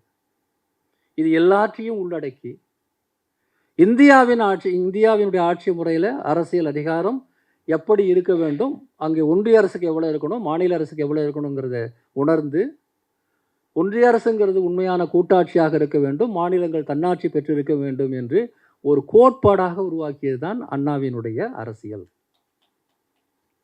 100 விஷயங்களுக்கு தனித்தனியே போராடலாம், ஆனால் இந்த சிஸ்டம் இல்லைன்னா 100ல் 1 கூட நீங்கள் ஜெயிக்க முடியாது. நன்றாக புரிந்து கொள்ள வேண்டும். நாம் சில சமயம் நம்முடைய அரசியல் வலுவின் காரணமாக சில சமயங்களில் ஜெயிக்கலாம். அது ஒரு ஆப்பர்ச்சுனிஸ்டிக் சக்ஸஸ் தான் அது. இப்போ இடஒதுக்கீடு விஷயத்தில் கையை வைக்க மாட்டாங்க அப்படின்னு நமக்கு ஒரு அண்டர்ஸ்டாண்டிங் இருக்குது. அதனால தான் எம்ஜிஆர் தோற்று போனார், உடனே மாற்றிக்கிட்டார். ஜெயலலிதாவே 69% இடஒதுக்கீடை சட்ட ரீதியான அரசியல் சாசன அங்கீகாரம் வாங்குவதற்கு துணை நின்றார் என்பதற்காக சமூக நீதி காத்த வீராங்கனைலாம் பட்டம் கொடுத்துருக்கோம் நாம, இல்லையா? இன்னைக்கு பாஜக கூட மண்டல் கமிஷனை கை வைக்க முடியாது. பட் இந்த அசம்ஷன் எல்லாமே ரொம்ப ரொம்ப தற்காலிகமானது. இந்திய அரசியல் போகிற திசைங்கிறது எந்த திசைங்கிறது பொறுத்து தான் அதனுடைய எதிர்காலம். நாளைக்கு ஒரே நேரத்தில் ஒட்டுமொத்த இடஒதுக்கீடும் காலி பண்ணாலும் உங்களால் ஒன்றும் பண்ண முடியாது ஒரே நாளில். நாம் கனவு கோட்டையில் இருக்க வேண்டாம். ஆக அடித்தளத்தில் இந்தியாவின் ஆட்சி முறை என்னவாக இருக்க வேண்டும் என்பதை கேள்வி கேட்கிறதுங்கிறது எவ்வளவு முக்கியம். அது இல்லாத ஒரு சூழல்ல உங்களால் எதுவுமே செய்ய முடியாதுங்க. இன்னைக்கு இன்றைய திமுக அரசு எவ்வளவு முக்கியமான இடையீடுகளை செய்து கொண்டு வருகிறது. ஏன் நம்ம பெரும்பாலுமான விஷயங்களில் வெற்றி பெற முடியலைங்கிறத யோசித்து பார்க்கணும். வெற்றி பெற முடிந்த விஷயங்கள் எல்லாம் போராடுகிறோம். வெற்றி பெற முடியாத விஷயங்கள்ல நம்மால பேசக்கூடிய ஏன் முடியல? என்ன பேச வேண்டிய விஷயம் வேற. இதை யார் நமக்கு கற்றுக் கொடுத்தது? அண்ணாவும் கலைஞர் தான் கற்றுக் கொடுத்துருக்காங்க. இந்தியாங்கிறது பல்வேறு மாநிலங்களின் ஒன்றியம், யூனியன் ஆஃப் ஸ்டேட்ஸ். இந்தியா என்பதே யூனியன் ஆஃப் ஸ்டேட்ஸ். அந்த அடித்தளத்திலிருந்து விலகி வெகு தூரம் போயாச்சு. ஒரு ஒற்றையாட்சியை நோக்கி போய் கொண்டிருக்கிறோம். நான் கடந்த முறை இதே தலைப்பில் இங்கே பேசின போது அந்த வரலாறுலாம் பேசுகிறேன். இந்த முறை நான் தவிர்க்கிறேன். அப்போ நம்ம இன்னைக்கு எப்படி போராடுறது? இங்கே நமக்கு நிறைய சிக்கல் இருக்குங்க. தமிழ்நாட்டில் பேசக்கூடிய நாம் முன்வைக்கக்கூடிய இந்த பிரச்சனைகள் இந்தியாவின் வேறு பல மாநிலங்களில் தனித்தனி சின்ன சின்ன அமைப்புகளினுடைய கோரிக்கைகளாக இருக்கிறதே ஒழிய ஒட்டுமொத்த மாநிலத்தின் பெருங்கோரிக்கைகளாக இல்லை. நீட் விவகாரத்தில் தமிழ்நாட்டின் குரலை முழுமையாக ஏற்றுக்கொள்ளக்கூடிய இன்னொரு மாநிலம் கிடையாது, கேரளா உட்பட. தேசிய கல்விக் கொள்கை நியூ எஜுகேஷன் பாலிசியை தமிழ்நாடு மட்டும்தான் முழுமையாக புறக்கணிக்குது. இன்னும் புறக்கணித்த 5-6 மாநிலங்கள் இப்போ ஏற்றுக்கொண்டு விட்டார்கள். கடைசியாக நாம தான் நிற்கிறோம். இந்த விக்கெட் என்னைக்கு விழுந்து யாருக்குன்னு தெரியாது. அது நடைமுறைக்கு வந்துருச்சு, அதான் உண்மை. நீங்கள் ஒன்றும் செய்ய முடியாது. நீங்கள் மறுக்கலாம், எவ்வளோ காலம் மறுக்க முடியும்? மொழிக் கொள்கையும் அதான் நடக்க போகுது. ஆட்சியில் நிர்வாகத்தில் பொதுத்துறை நிறுவனங்கள் அல்லது அரசு அமைப்புகள் முழுக்க முழுக்க காலியாகி கொண்டிருக்கும் போது இடஒதுக்கீடுகள்லாம் இருந்தாலும் பேப்பரில் தான் இருக்கும். ஆக ஆட்சி அப்படிங்கிற அதிகாரத்தில் நமக்கான பங்கை நாம் உறுதிப்படுத்த வேண்டும். நிறைய விஷயம் இருக்குங்க. நான் சமூக நீதியின் ஒரு விஷயத்தை மட்டும் கணக்கில் எடுத்துகிட்டு பேசுகிறேன். இதையே நான் மொழி பற்றி பேச முடியும், பண்பாடு பற்றி எல்லாத்தையும் பேச முடியும். அப்போது அந்த அதிகாரத்தில் நாம் உறுதிப்படுத்தணும்னா நமக்கு சட்டம் இயற்றும் அதிகாரத்தில் நம்முடைய உறுதி முதல்ல இருக்கணும். அதை நிறைவேற்றும் இடத்துலையும் நாம் இருக்கணும். இந்த 2 இடத்தை மையப்படுத்தியது தான் மாநில சுயாட்சியினுடைய அடிப்படை. அண்ணா இதில் என்ன செய்தார்? நம்ம எல்லாருக்கும் தெரியும். அண்ணாவினுடைய அல்லது திராவிட இயக்கத்தினுடைய முதல் கோரிக்கை என்பது திராவிட நாடு கோரிக்கை தான். அது ஒரு தனி சப்ஜெக்ட், தொட்டு தான் பேச முடியும் என்னால். இப்போது அந்த திராவிட நாடு கோரிக்கை என்பதை 62-63 16வது சட்ட திருத்தம் வந்த பிறகு அந்த கோரிக்கையிலிருந்து வழக்கமான பாஷையில் சொல்ல போனால் அதிமுக கைவிட்டுடுச்சுன்னு சொல்லுவாங்க. அண்ணா கைவிட்டார், திராவிட முன்னேற்ற கழகம் பிரிவினையை கைவிட்டதுன்னு. திமுக காரங்களே அப்படி தான் மேடையில் பேசுவாங்க. அப்படிலாம் கைவிடலைங்க. கைவிடப்பட வேண்டிய நிர்பந்தம், இன்னும் சொல்ல போனால் அண்ணாவும் திராவிட முன்னேற்ற கழகம் நாடாளுமன்றத்தில் கான்ஸ்டியூஷனலாக தோற்கடிக்கப்பட்டார்கள். நாம் தோற்று போனோம். ஏதோ மனமும் கைவிடலை, கஷ்டப்பட்டுட்டும் கைவிடலை, தோற்கடிக்கப்பட்டோம். கான்ஸ்டியூஷனலாக அரசியல் சாசன ரீதியாக நாம் தோற்கடிக்கப்பட்டோம். சரி, அதுக்குள்ளே போக வேண்டாம். அதற்கு மாற்று என்ன? ஒரு முழுமையான சுதந்திரத்துக்காக போராட முயற்சி செய்தோம், முடியல. நாடாளுமன்ற அமைப்புக்கு வெளியே இருக்கக்கூடியவர்கள் கைவிடாமல் பேசியிருக்கலாம். ஆனால் அவங்களால பேசத்தானே முடிஞ்சது. இன்னைக்கு வரலும் பேசுகிறாங்க. காவல்துறையினர் அனுமதிக்க வரையில் நம்ம பேசலாம், அவ்வளோதான் விஷயம். அதற்கான நடைமுறைன்னு ஒன்று கிடையாது. அண்ணாவுக்கு அந்த மிகப்பெரிய பிரச்சனை, நாடாளுமன்றத்தில் அந்த 16வது சட்ட திருத்தம் சுயநிர்ணய உரிமை குறித்து ஒரு கட்சி, ஒரு தேர்தலில் பங்கெடுக்கும் ஒரு கட்சி சுயநிர்ணய உரிமை பற்றி பேசுவதற்கான வாய்ப்பு சட்ட ரீதியாக முடக்கப்பட்ட பிறகு, இதுதான் சரியான வாசகம். தேர்தலில் பங்கெடுக்கும் ஒரு கட்சி சுயநிர்ணய உரிமையை பற்றி பேசுவதற்கான வாய்ப்பை இழந்த பிறகு என்ன நடக்கும்? அண்ணா அதை எப்படி எதிர்கொண்டார்? அப்போ அண்ணா நாடாளுமன்றத்தில் பேசின 2-3 வாசகங்களில் அவருடைய மனதை நாம் புரிந்து கொள்ள முடிகிறது. அவர் அடிப்படையான சில கேள்விகள் கேட்டார். எங்களை பார்த்து இந்த நாட்டினுடைய இறையாண்மைக்கு எதிரானவர்கள் நீங்கள் சொல்கிறீங்க, பார்லிமெண்ட்டில் அண்ணா பேசுனது, நாட்டின் இறையாண்மைக்கு எதிரானவர்கள் நீங்கள் அப்படின்னு நீங்கள் சொல்கிறீங்க. முதல்ல இறையாண்மைனா என்ன, அது எங்களுக்கு சொல்லுங்கள். சாவரின்டி, அதுக்கு தமிழாக்கம் இறையாண்மை. அந்த சொல்லே எனக்கு கொஞ்சம் அவ்வளோ உடன்பாடு இல்லை. இறை என்பது அரசை குறிக்கிறது, கடவுளை குறிக்கலை. பட் ஆண்மைங்கிற சொல் எனக்கு இன்றைய நவீன சிந்தனையில் அது உடன்பாடாக இல்லை. ஆனாலும் வழக்கம் பழக்கம் கருதி பேசுகிறேன். அந்த சாவரின்டி அப்படின்ற ஒரு விஷயம் இருக்குல்ல, நீங்கள் இந்தியாவின் சாவரின்டிக்கு எதிரானவர். அவர் கேட்டார், நான் எப்படி எதிரானவன், சாவரின்டினா என்ன அண்ணா கேட்குறார். அப்புறம் அவரே பதில் சொல்கிறார். இந்திய அரசியல் சாசனத்தின் அடிப்படையில் பார்த்தீங்கன்னா, இந்தியாவின் அரசியல் இறையாண்மை என்பது இந்த நாட்டின் மக்களிடம் இருக்கிறது. இந்திய அரசியல் சாசனம் அதான் சொல்லுது. இந்திய அரசியல் சாசனம் என்பதே இந்த நாட்டின் மக்கள் தங்களுக்கு தாங்களே கொடுத்து கொண்ட ஒரு ஆவணம் தான். இந்தியன் கான்ஸ்டியூஷனுடைய அடித்தளம். யாரோ கடவுள் கொடுக்கல, ஒரு அரசர் போட்ட சட்டமும் கிடையாது. அது மக்களால் தேர்ந்தெடுக்கப்படாத கான்ஸ்டியூஷன் அசம்பிளி தான் அதை உருவாக்குது. மக்கள் தேர்ந்தெடுக்கப்பட்டது இருந்தாலும் அசம்பிளி உருவாக்கணும்னு சொல்லும்போது 100% மக்களால் தேர்ந்தெடுக்கப்பட்டதுன்னு சொல்ல முடியாது. ஏன்னா சிஸ்டமே இல்லை. இது இந்திய மக்கள் தங்களுக்கு தாங்களே வழங்கி கொண்ட ஒரு ஆவணம். அப்போ political sovereignty lies with the people of India. அதன் பிறகு அண்ணா சொல்கிறார், the legal sovereignty is divided between the union and states, federal union. சட்ட இறையாண்மை என்பது ஒன்றிய அரசுக்கும் தரப்பட்டிருக்கிறது, மாநில அரசுகளுக்கும் தரப்பட்டிருக்கு. சட்ட இறையாண்மைன்னா லெஜிஸ்லேட்டிவ் அண்ட் எக்ஸிக்யூட்டிவ் பவர். அதில் என்னென்ன விஷயங்களில் நீங்கள் சட்டம் போடலாம், என்னென்ன விஷயங்களில் மாநிலங்கள் சட்டம் போடலாம், என்னென்ன விஷயங்களில் 2 பேருமே சட்டம் போடலான்னு ஒரு பிரிவு இருக்கிறது. ஆக எப்படி பார்த்தாலும் அண்ணா ரொம்ப அழகாக சொல்லுவார், இறையாண்மைங்கிறது ஏதோ டெல்லியில் மட்டும்தான் இருக்குது நீங்கள் நினச்சிக்கிட்டு பேசாதீங்க. எங்களுக்கும் இறையாண்மை இருக்கிறது. எங்கள் சுயநிர்ணய உரிமை போராட்டின் அடித்தளம் என்னன்னா அந்த இறையாண்மையை அதிகப்படுத்திக் கொள்வது, அவ்வளோதான். அந்த இறையாண்மை ஏற்கனவே எங்ககிட்ட இருக்குது. நீங்கள் எத்தனை பிச்சையாக போடுறீங்க? எங்கிட்ட ஏற்கனவே அந்த இறையாண்மை இருக்குப்பா. நாம் எல்லாத்தையும் பகிர்ந்து வச்சுருக்கிறோம். சில விஷயங்களில் நீங்கள் பொறுப்பாளர், சில விஷயங்களுக்கு நான் பொறுப்பாளர், அவ்வளோதான். ஆனால் இறையாண்மை எங்களுக்கும் இருக்குது, உங்களுக்கும் இருக்குது. ஏதோ டெல்லியில் மட்டும் அது இல்லை. அப்படிப்பட்ட இறையாண்மையினுடைய அளவை நாங்கள் அதிகரித்துக் கொள்கிறோம். இதில் உங்களுக்கு என்ன பிரச்சனை? இது எப்படி இறையாண்மைக்கு எதிராக எப்படி மாறும் இது என்பது அவருடைய ஆர்கியூமெண்ட். அவை அமைதியாக இருக்கிறது, யாரும் எதுவும் பேசலை. அதன் பிறகுதான் அவர் பல்வேறு கருத்துக்களை முன்வைக்கிறார். அது ஒரு தனிய விஷயம். அதனுடைய எக்ஸ்டென்ஷன் தான் அவர் அந்த தனிநாடு கோரிக்கையை தொடர்ச்சியாக வலியுறுத்தக்கூடிய அமைப்பாக திமுக இருக்க இயலாது என்கிற ஒரு சூழல். அதில் நிறைய புறநிலை அகநிலை விஷயங்கள்லாம் உண்டு. அதை இன்னொரு சமயத்தில் வாய்ப்பு கிடைச்சா பேசுகிறேன். அந்த சூழலுக்கு பிறகு அவர் என்னவாக அதை மாற்றுறாரு அப்படின்னா, இந்தியாவில் எல்லா மாநிலங்களும் இருக்கணும் அப்படின்னு சொன்னால் எப்படி இருக்க முடியுங்கிற கேள்வி அவருக்கு வருது. அவர் 47க்கு முன்பாக நான் சொன்னேன் இல்லைங்களா, இந்தியாவை விட்டு பிரிட்டிஷ்காரர்கள் போகும்போது இங்கே நடந்த நிகழ்வுகளை பற்றியெல்லாம் அவர் அப்சர்வ் பண்ணி நிறைய எழுதிட்டே தான் இருந்தார். அப்போ பல விஷயங்களை பார்க்குறாரு. 47க்கு முன்னாடி இந்திய பாகிஸ்தான் பிரிவு அப்படின்னு ஒன்று வரும்போது நடந்த அத்தனை கொந்தளிப்புகளை பற்றியும் அண்ணா எழுதியிருக்கிறார்.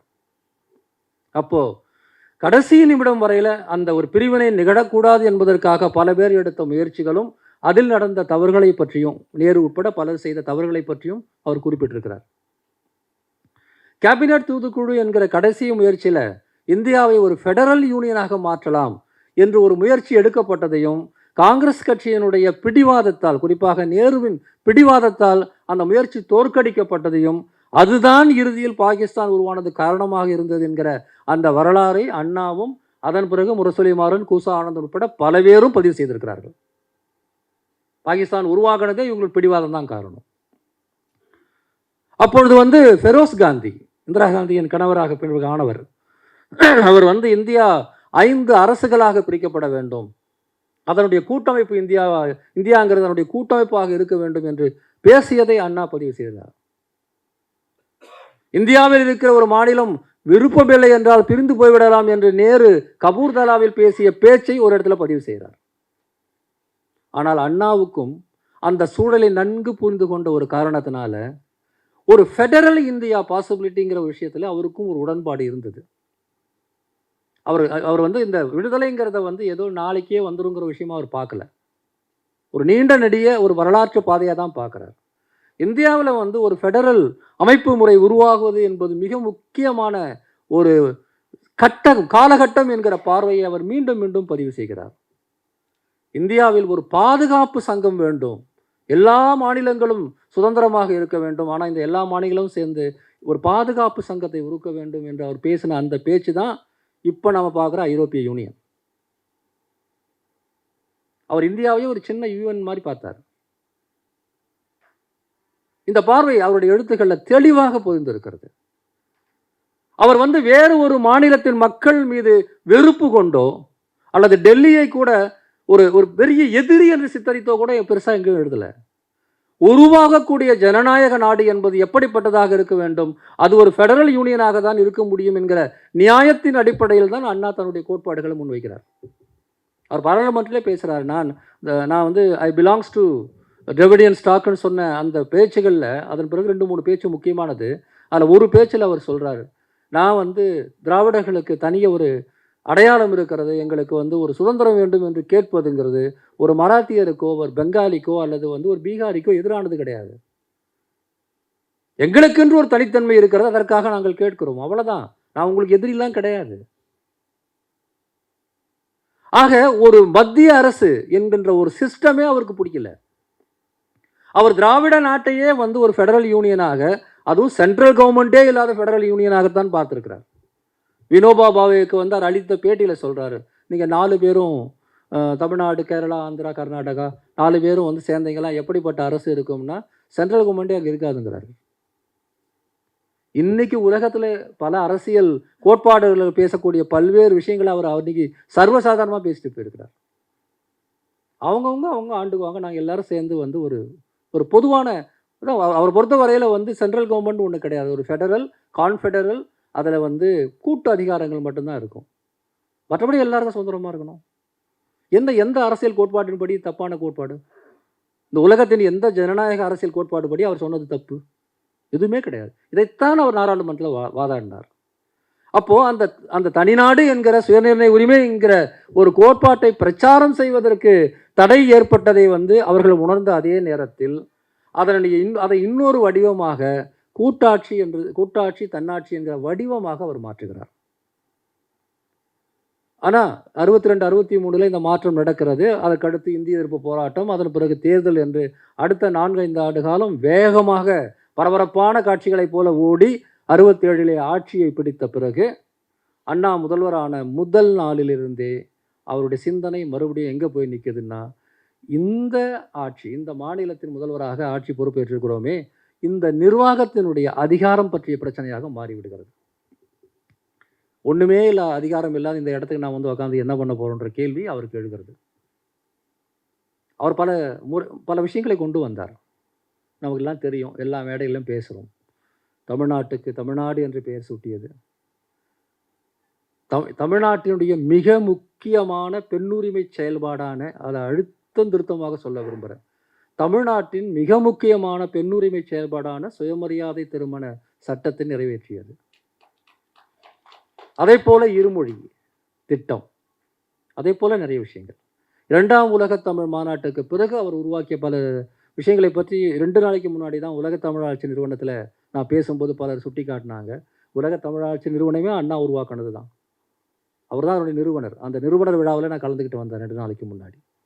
அவர் துடிப்பாக இருந்த ஒரு வருஷத்தில் செஞ்ச பல்வேறு விஷயங்கள், எண்ணற்ற விஷயங்கள். அதுதான் பிறகு கலைஞர் ஆட்சி காலத்துக்கு அஸ்திவாரம். அவர் போட்ட அஸ்திவாரத்து மேலே ஒரு பெரிய கட்டிடத்தை கலைஞர் கட்டினார். இன்னைக்கு வரலையும் யாராலும் இடிக்க முடியாத கட்டிடம். அந்த பீரியடில் வந்து ஒரு விவாதத்தில், நான் சட்டசபையில் ஒரு விவாதத்தில் வந்து அண்ணா பேசுகிறார். உங்களுக்கெல்லாம் தெரியும், ரூபாய்க்கு 3 படி அரிசி அப்படிங்கிற அதாவது பசி பஞ்சம் தலைவிரித்தாடிய ஒரு காலகட்டத்தில் வந்து அரிசியை வந்து மக்களுக்கு மிக குறைவான விலையில் கொடுக்கணுங்கிறது தேர்தல் முழக்கமாக வச்சுருந்தாங்க. 3 படி லட்சியம், 1 படி நிச்சயம் என்றெல்லாம் சொன்னாங்க.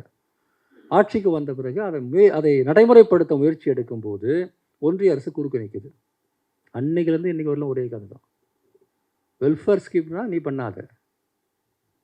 அப்போ பேசுகிறாரு, என்ன இந்த அதிகாரத்தை வச்சு நான் என்ன செய்யறேன்? இந்த மக்களுக்கு நான் வாக்குறுதி கொடுத்தேன், அரிசி கொடுப்பேன்னு. அந்த அரிசியை கொடுக்க முடியல, அந்த அரிசியை வாங்க முடியல என்னால். இந்த அதிகாரத்தை வச்சு நான் என்ன செய்ய போகிறேன்? கிட்டத்தட்ட புலம்புறாரு அண்ணா.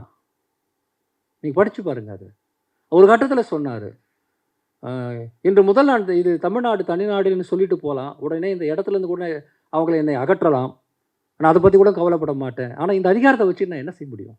ஒன்றுமே செய்ய முடியாது என்கிற சிந்தனை அவருக்கு அதிகமாக எழுகிறது. ஆனால் அவருடைய உடல்நிலை இதை பற்றியெல்லாம் எதையும் செயல்படுத்துவதற்கு அவரை விடலை.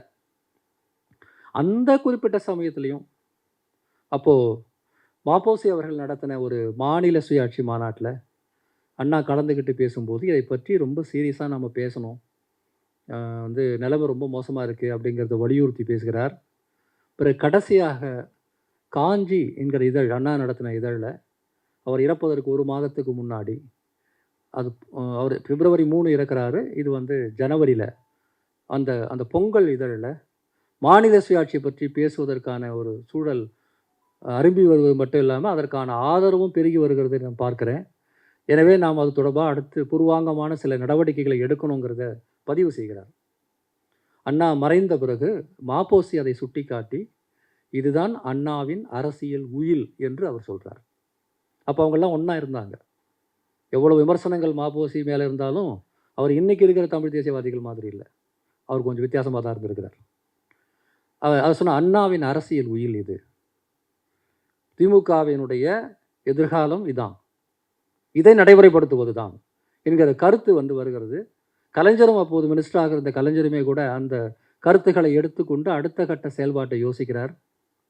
அண்ணா அந்த காலகட்டத்தில் மேற்கு மண்டலத்தில் ஒரு நிகழ்ச்சியாக போகும்போது அங்கே இருந்த ஒரு இளம் வழக்கறிஞராக இருந்த கூசா ஆனந்தனிடம் இதே போல் அவர் ஒரு வழக்கறிஞர்ப்பா, நீ கொஞ்சம் சட்டமெல்லாம் உங்களுக்கு தெரியும், இந்த மாநிலத்துக்கு என்ன உரிமைகள்லாம் வேணுங்கிறதுக்கான ஒரு லீகல் டாக்குமெண்ட்டை ஒன்று தயார் பண்ணுங்கள், அரசியல் ரீதியாக அதை தொகுத்து கொடுங்கள் என்று அவரிடம் அண்ணா சொல்ல அவர் அதையே முழு பணியாக ஏற்று கிட்டத்தட்ட 4-5 ஆண்டு காலம் மிகப்பெரிய ஆய்வு செய்து 2 வால்யூமில் புத்தகத்தை வெளியிட்டார்.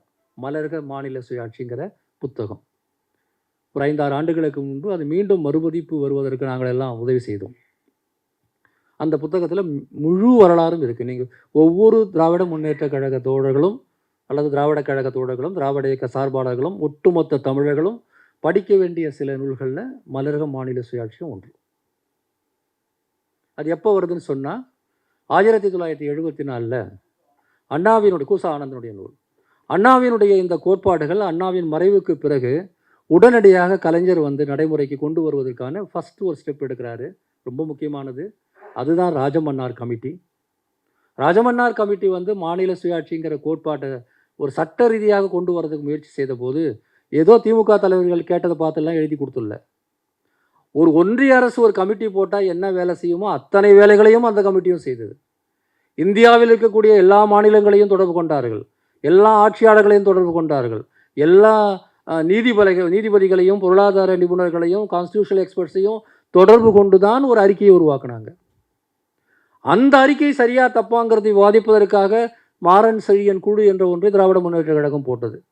இரா செழியன் தலைமையிலும் முரசொலி மாறன் தலைமையிலும் சேர்த்து அவர்கள் அதை அசஸ்மெண்ட் பண்ணாங்க. ஒரு வருஷத்துக்கு மேலே ராஜமன்னார் கமிட்டியினுடைய அறிக்கை நமக்கு ஏற்புடையதா இல்லையா என்பதை அதை அசஸ் பண்ணுறதுக்கு 1 வருஷம் செலவு பண்ணி அதுக்கிடையில் தேர்தல் வேறு வந்தாச்சு, 71 தேர்தல். அதெல்லாம் முடிஞ்சு அந்த கமிட்டியினுடைய அறிக்கையை எடுத்து தீவிரமாக மீண்டும் அதை பற்றி ஆய்வுக்குட்படுத்தி அரசு ஒரு கொள்கை முடிவை எடுக்கிறது.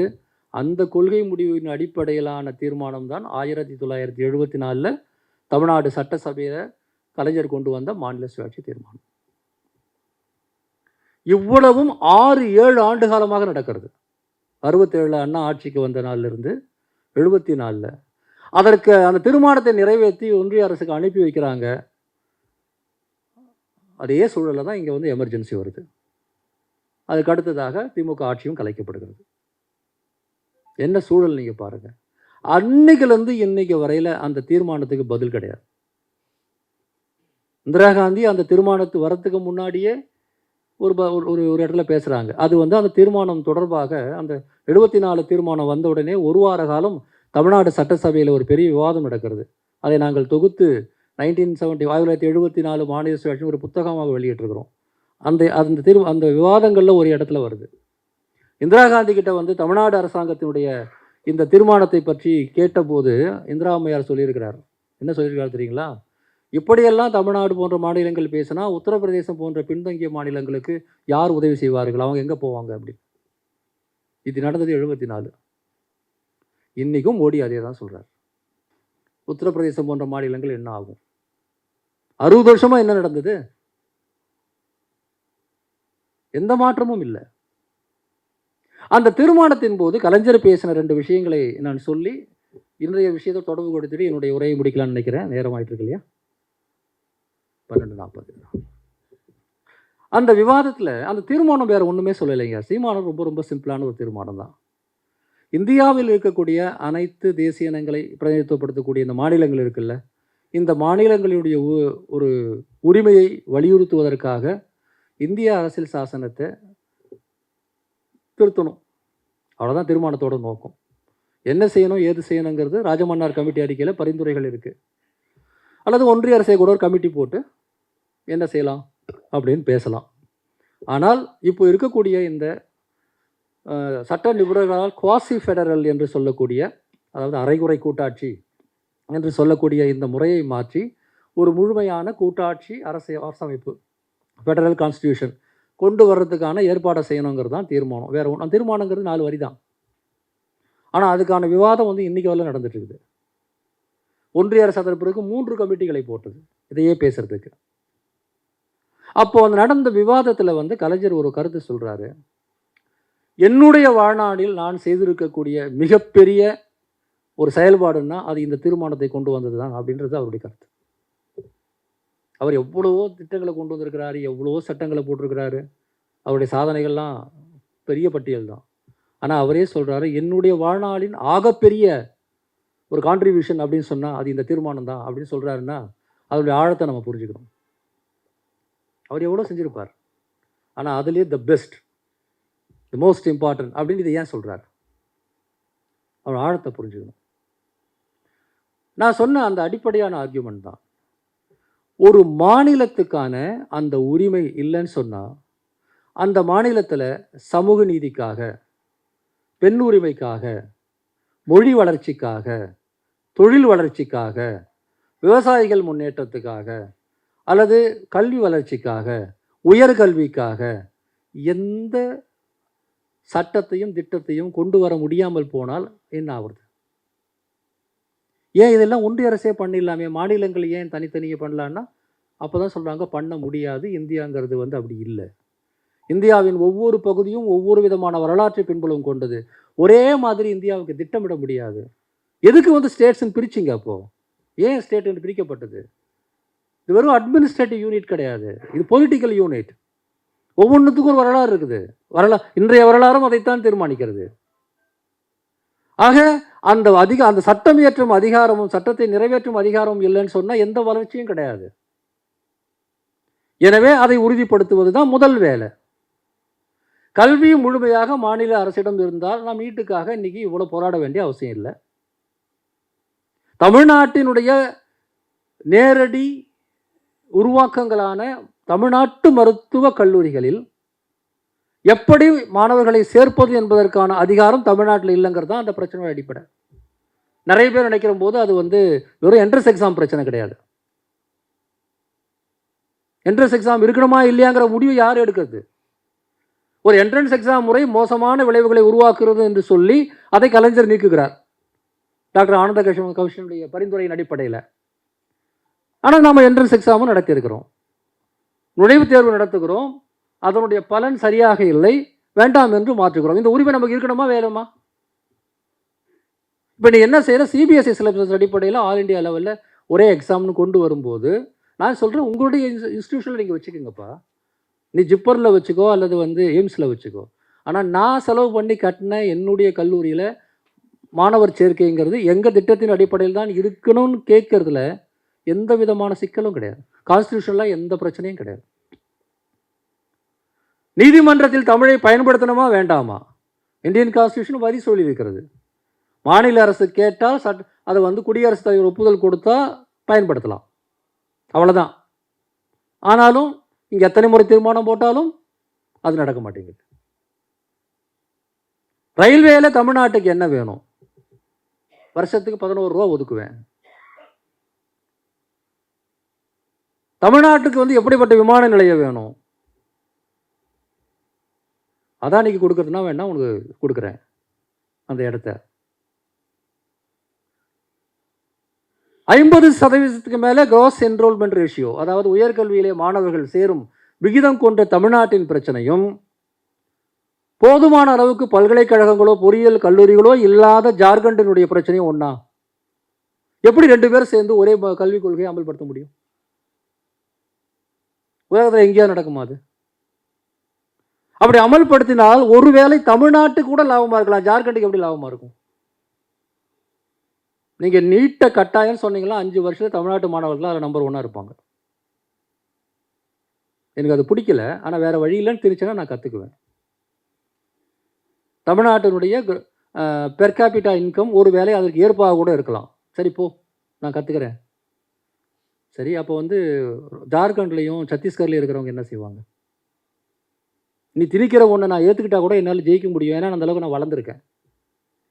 ஆனால் உங்கள் ஹிந்தி பெல்ட்லேயே இருக்கிற அந்த 2 மாநிலத்தில் இருக்கிற ஒருத்தனாவது டாக்டர் ஆக முடியுமா? எங்கே போய் படிப்பான் அவன்? எந்த கோச்சிங் சென்டர் போய் படிப்பான்? எப்படி 2 பேருக்கும் ஒன்றா இருக்க முடியும்? நம்ம தமிழ்நாட்டுக்கு தான் பாதிப்புன்னு பார்க்கல, இந்தியா முழுக்க எப்படியோ ஒரு சிஸ்டம் வந்து எப்படி இதில் வர முடியும்? ஒரு இலக்கு இருக்க முடியும். நீங்கள் சொல்லலாம், ஒரு ஃப்ரேம் ஒர்க் கொடுக்கலாம். இத்தனை வருஷத்துக்குள்ள நீங்கள் வந்து இந்த இலக்கை அடைய வேண்டும் என்று ஒன்றிய அரசு ஒரு ஃப்ரேம் ஒர்க் கொடுக்கலாம், தப்பு இல்லை. நீ செய்ய வேண்டிய வேலை இல்லைன்னா எங்ககிட்ட இந்த வரியை பிடுங்காத, இல்லை பிடுங்கினா ஒழுங்காக கொடுத்துரு, நாங்கள் பார்த்துக்குறோன்றது தான். மோடி அவர்கள் தமிழ்நாட்டில் தேர்தல் பிரச்சாரத்தில் 4-5 வருஷத்துக்கு முன்னாடி நினைக்கிறேன் 2019 தேர்தல் போது பேசுகிறாரு, நாங்கள் ஆட்சிக்கு வந்தால் 3 மாவட்டங்களுக்கு ஒரு மருத்துவக் கல்லூரி வீதம் உறுதிப்படுத்துவோம்னு. எங்கே பேசுகிறாரு? ஏற்கனவே ஒரு மாவட்டத்துக்கு ஒரு மருத்துவக் கல்லூரி இருக்கிற தமிழ்நாட்டில். எழுதி கொடுத்தவங்களுக்கு தெரியாது, டெலிபிராம்டரும் தானாக மாற்றுற வாய்ப்பு இல்லை, எழுதி கொடுத்தவங்களுக்கு தெரியாது. தமிழ்நாட்டில் வந்து குஜராத் மாடலை விற்க ட்ரை பண்ணவங்களாச்சே, பரிதாபத்துக்குரியவர்கள். ஆனால் அவங்ககிட்ட தான் அதிகாரம் இருக்குது. ஆக நம்ம வந்து 100 விதமாக தான் சொல்கிறேன். நீட் போல, தேசிய கல்விக் கொள்கை போல, இடையில ஒரு பெரிய போராட்டம் இங்கே வெடிச்சது இல்லையா, ஜல்லிக்கட்டு போராட்டம். ஜல்லிக்கட்டு போராட்டத்தினுடைய அந்த சாராம்சமான கூறு என்ன? அதனுடைய கல்ச்சுரல் மற்ற விஷயங்களில் நமக்கு உடன்பாடு இல்லை, அது வேறு விஷயம். அதனுடைய சாராம்சமான கூறு என்ன? நீங்கள் ஜல்லிக்கட்டு காளையை வந்து காட்சிப்படுத்தப்படக்கூடிய விலங்குகள் பட்டியல் ஒரு பட்டியலில் சேர்த்து அதை நடத்தக்கூடாதுன்னு ஒரு முடிவு எடுக்கிறீங்க.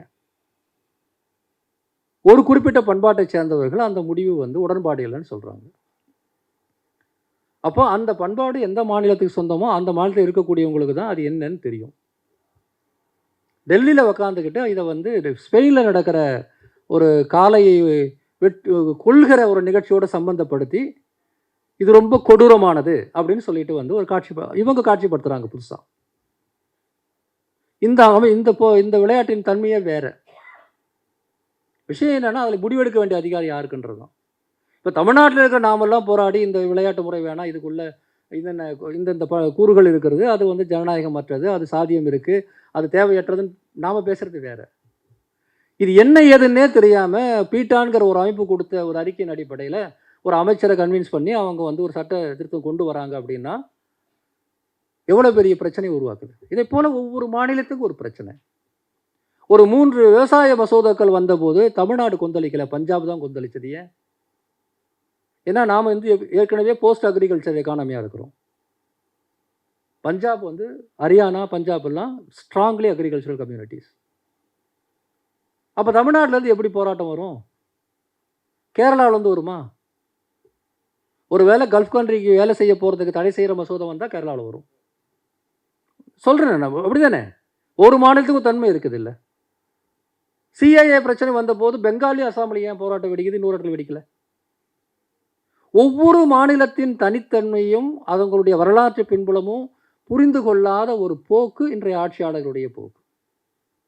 ஆக நம்ம 100 போராட்டங்கள் நடத்தினாலும் இந்த அடிப்படையில் இந்த ஃபெடரலிசம், ஸ்டேட் அட்டானமிங்கிற கோட்பாட்டை கணக்கில் எடுத்துக்கொள்ளாமல் அல்லது அந்த ஒரு விஷயத்தை முதல்ல வென்றெடுக்காமல் எவ்வளவு போராடினாலும் அது வெறும் ஒரு என்ன சொல்றது பவர் ஸ்ட்ரகிளாக மட்டுமே நிற்கும். பவர் ஸ்ட்ரகிளாக இருந்தால் எண்ணிக்கை விஷயமாக மாற்றப்பட்டு விடும்.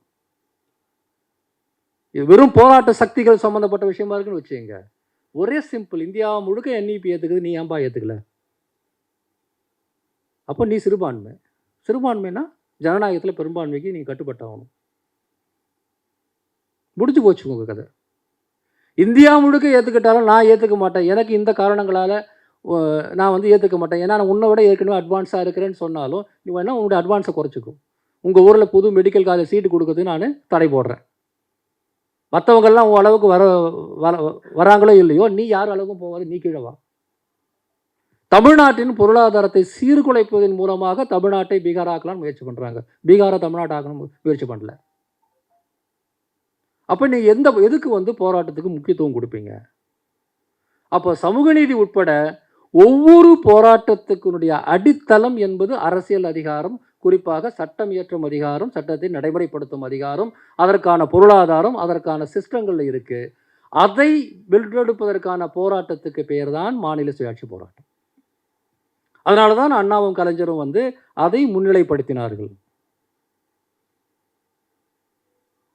அன்னைக்கு வந்து அந்த 74 தீர்மானம் நிறைவேற்றிய போட்டு நடந்த உரையாடல்கள்லாம் பார்க்கும்போது ஆச்சரியமாக இருக்கிறது. தமிழ்நாட்டு சட்டசபையிலேயா இப்படிப்பட்ட ஒரு அறிவார்ந்த விவாதம் நடந்ததுன்னு நிறைய பேர் ஆச்சரியப்படுவாங்க. அப்படிப்பட்ட விவாதம். அதில் நாவலராக இருக்கட்டும், திமுகவின் மற்ற தலைவர்களாக இருக்கட்டும், அவர்கள் முன்வைத்த வாதங்கள், மேலவையிலே மாப்போசி போன்றவர்கள் கலைஞருடைய தீர்மானத்துக்கு ஆதரவாக முன்வைத்த வாதங்கள், அதுக்கு எதிராக காங்கிரஸ்காரர்களும் அதிமுககாரர்களும் முன்வைத்த வாதங்கள், இன்னைக்கு சங்கிகள் பேசுகிற எல்லா வார்த்தைகளையும் அன்றைக்கி காங்கிரஸ்காரர்களும் கம்யூனிஸ்டுகளும் பேசியிருக்காங்க. அந்த விவாதம் எடுத்து படிச்சிங்களா தெரியும். இன்றைக்கி அதை பற்றி பேசக்கூடாது, பொலிட்டிக்கல் தப்பாக போயிடும். ஆனால் வரலாறு ஒன்று தானே மாற்ற முடியாது. இன்றைக்கி பிஜேபி என்ன காரணங்கள்லாம் சொல்லி நமக்கு எதிராக பேசுகிறானோ அத்தனை காரணங்களையும் அன்றைக்கி வந்து காங்கிரஸும் கம்யூனிஸ்டுகளும் அதிமுகவும் பேசியிருக்கிறாங்க. நீங்கள் அந்த உரையாடல்களை பார்க்கணும். அப்போது வந்து ஒருத்தர் கேட்குறாரு கலைஞரை பார்த்து, ஒரு மாநிலத்துக்கு அதிகாரம் கிடைச்சி அந்த மாநில அரசு வந்து சிறுபான்மையினருக்கு எதிராக ஒரு சட்டத்தை போடுதுன்னா அதை ஒன்றிய அரசு தடுக்க முடியாமல் போனால் அது எவ்வளோ பெரிய விபத்தாக மாறிவிடும்னு ஒரு காங்கிரஸ் எம்எல்ஏ வந்து கேட்குறாரு. அது கலைஞர் பதில் சொல்கிறார், ஒருவேளை ஒன்றியத்தில் ஜனசங்கம் ஆட்சிக்கு வந்தால் என்ன பண்ணுவீங்கன்னு கேட்டார். ஜனசங்கம் தான் இன்றைய பிஜேபியுடைய முன்னாடி வருஷன். பாரதிய ஜனசங்கம் தான் இன்றைக்கி பாரதிய ஜனதா கட்சி. கலைஞர் இந்த கேள்வி கேட்டது 1974. யோசித்து பாருங்கள். தமிழ்நாட்டில் வந்து ஜனசங்கம் ஆட்சிக்கு வந்துட்டா, சிறுபான்மைக்கு எதிராக வந்து அவங்க நடந்துக்கிட்டா என்ன ஆகும்னு கேட்டதுக்கு பதில் சொன்னார். அப்போது ஒன்றிய அரசில் ஜனசங்கம் ஆட்சிக்கு வந்துட்டா நீங்கள் என்ன செய்வீங்க? இதை போல நூற்றுக்கணக்கான வாதங்கள். ஏன் மாநிலத்துக்கு அதிகாரம் வேண்டும்? இந்தியாவில் இருக்கிற மாநிலங்களுக்கெல்லாம் அதிகாரம் கொடுத்துட்டா இந்த நாடு வலுக்குன்றி சிதைந்து போய்விடும்னு ஒருத்தர் சொல்கிறார். நாவலர் நெடுஞ்செழியன் அவரை பார்த்து, சரி இன்றைய உலகத்தின் மிக பெரிய 2 வல்லரசுகளின் பெயரை சொல்லுங்கன்னு கேட்குறார். America, Soviet Union. அன்னைக்கு அமெரிக்கா, யுனைடெட் ஸ்டேட்ஸ், அதுவும் ஒரு ஃபெடரல் கண்ட்ரி தான். இது Union of Soviet Socialist Republic. இவங்ககிட்ட வந்து பிரிந்து போகும் உரிமையே இருக்குது, சுயநிர்ணய உரிமையே இருக்குது. அங்கே இருக்கிறாங்க. எங்கே ஃபெடரல் இருக்குதோ அவங்க 2 பேர் தான் உலகத்தோட வல்லரசாக இருக்கிறாங்க. பதில் பேச முடியல. மாப்போசி மேலவையில் நடக்கிற விவாதத்தில் திருப்பி இது பிரிவினைக்கு வழிவகுக்கும், இது பிரிவினைக்கு வழிவகுக்கும்னே காங்கிரஸ்காரர்கள் கம்யூனிஸ்டுகள் பேசிகிட்டு இருக்கிறாங்க.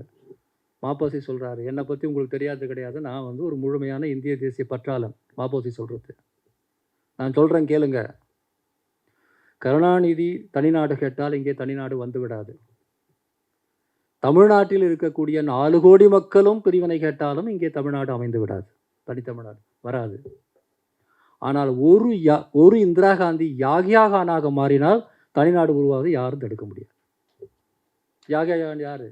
அவர் வந்து ஜனாதிபதி ஆன பிறகு தான் பாகிஸ்தான் உடைஞ்சு பங்களாதேஷ் உருவாச்சு. யாஹியா கானுடைய அதிகார திமிரும் அந்த அதிகார குவிப்பும் தான் பங்களாதேஷ் உருவாகுறது காரணம். இதைத்தான் நான் முதல்ல சொன்னேன். புறநிலை அகநிலை மாற்றங்களை பற்றி தெரியணும். பங்களாதேஷ் உருவாகிறதுக்கான புறநிலை யாஹியா கான், அகநிலை முஜிபுர் ரஹ்மான். புறநிலை இல்லைன்னா ரெண்டுமே ஒன்றா சேர்ந்து வந்தால் நடக்கும். ஒன்றா சேரலைன்னா நீ யார் எவ்வளோ முயற்சி பண்ணாலும் நடக்காது. இதை சொன்னது யார்? மாப்போசி, முழுமையான அக்மார்க் இந்திய தேச பக்தர். அவர் தான் சொன்னார், நம்ம சட்டசபையில் தான் சொன்னார். ஆக அந்த பிரிவினை பூச்சாண்டியெல்லாம் காட்டாதீங்க. மாநிலங்களுக்கு இந்த உரிமை இருக்கணும், அவ்வளோதான் விஷயம். உங்களுக்கு என்ன பிரச்சனை அதில்? காங்கிரஸ் கட்சியின் வரலாற்றை திருப்பி பாருங்க. 1920 லாகூர் மாநாட்டில் பூரண சுயராஜ்யத்துக்கான கோரிக்கை என்ற ஒன்றை அவர்கள் தீர்மானமாக கொண்டு வருவதற்கு முன்பு அவர்கள் இந்தியாவில் கேட்டது மாகாண சுயாட்சி. அதான் வரலாறு. ஏன்னா இந்தியாவில் அப்போ சமஸ்தானங்களும் பிரிட்டிஷின் நேரடி அதிகாரத்துக்கு உட்பட்ட ப்ராவின்சஸும் இருந்தது, மாகாணங்களும் இருந்தது. சமஸ்தானங்களுக்கு ஏற்கனவே எல்லா பவரும் இருக்குது. உச்சகட்ட பவர் மட்டும்தான் பிரிட்டிஷ் கையில் வச்சுருக்காங்க. அது சுசரைன்ட்டின்னு சொல்லுவாங்க, உச்சகட்ட அதிகாரம். அதாவது இராணுவம் போன்ற ஒரு சில விஷயங்கள் தான். இன்டர்நேஷ்னல் ரிலேஷன்ஸ்க்கான அதிகாரம் மட்டும்தான் பிரிட்டிஷ் கிட்ட இருக்குது. இப்போ மைசூர் சமஸ்தானம் இருக்குது, திருவாங்கூர் கொச்சின் சமஸ்தானம் இருக்குது, ஹைதராபாத் சமஸ்தானம் இருக்குன்னா அவங்களுடைய உச்சபட்ச அந்த சுசரைன்ட்டின்னு சொல்லக்கூடிய அதிகாரம் மட்டும்தான் பிரிட்டிஷ் கிட்ட இருந்தது. மற்றபடி அந்த சமஸ்தானங்கள் எல்லாம் முழு நாடுகள் தான். வேறு எதுலேயும் பிரிட்டிஷ் தலையிடாது. அவங்களுடைய கல்வி, தொழில் வளர்ச்சி, நிலம், எதுலையுமே பிரிட்டிஷுக்கு தொடர்பு கிடையாது. மாகாணங்கள் நேரடியாக பிரிட்டிஷ் ஆட்சி இருக்குது. சென்னை மாகாணம், பாம்பே மாகாணம், கல்கத்தா மாகாணம், யுனைடெட் ப்ராவின்ஸ்னு. காங்கிரஸ் கட்சியும் சரி, இந்திய தேசிய விடுதலை இயக்கமே கூட சமஸ்தானத்தில் எப்படி உருவாக முடியும்? மாகாணத்தில் தானே உருவாக முடியும். மாகாணங்களில் தானே பிரிட்டிஷ்காரன் ஆட்சி செஞ்சுட்ருக்கிறான். ஆக எல்லா போராட்டங்களும் எங்கே நடந்தது? டெல்லி, பாம்பே, கல்கட்டா. தொடராகவே சொல்லுவாங்க. மெட்ராஸ், பாம்பே, கல்கட்டான்னு சொல்லுவாங்க. டெல்லி பிறகு தான் 1911 தான் இந்தியாவுக்கு தலைநகரமாகவே வருது. நம்ம அதுக்கு 100 வருஷத்துக்கு முன்னாடி இங்கே இருக்கிறோம். மெட்ராஸ், பாம்பே, கல்கட்டா இந்த 3 ப்ராவின்ஸில் தான் அரசியல். எல்லா இந்திய தேசிய அரசியலும் இங்கே தான்.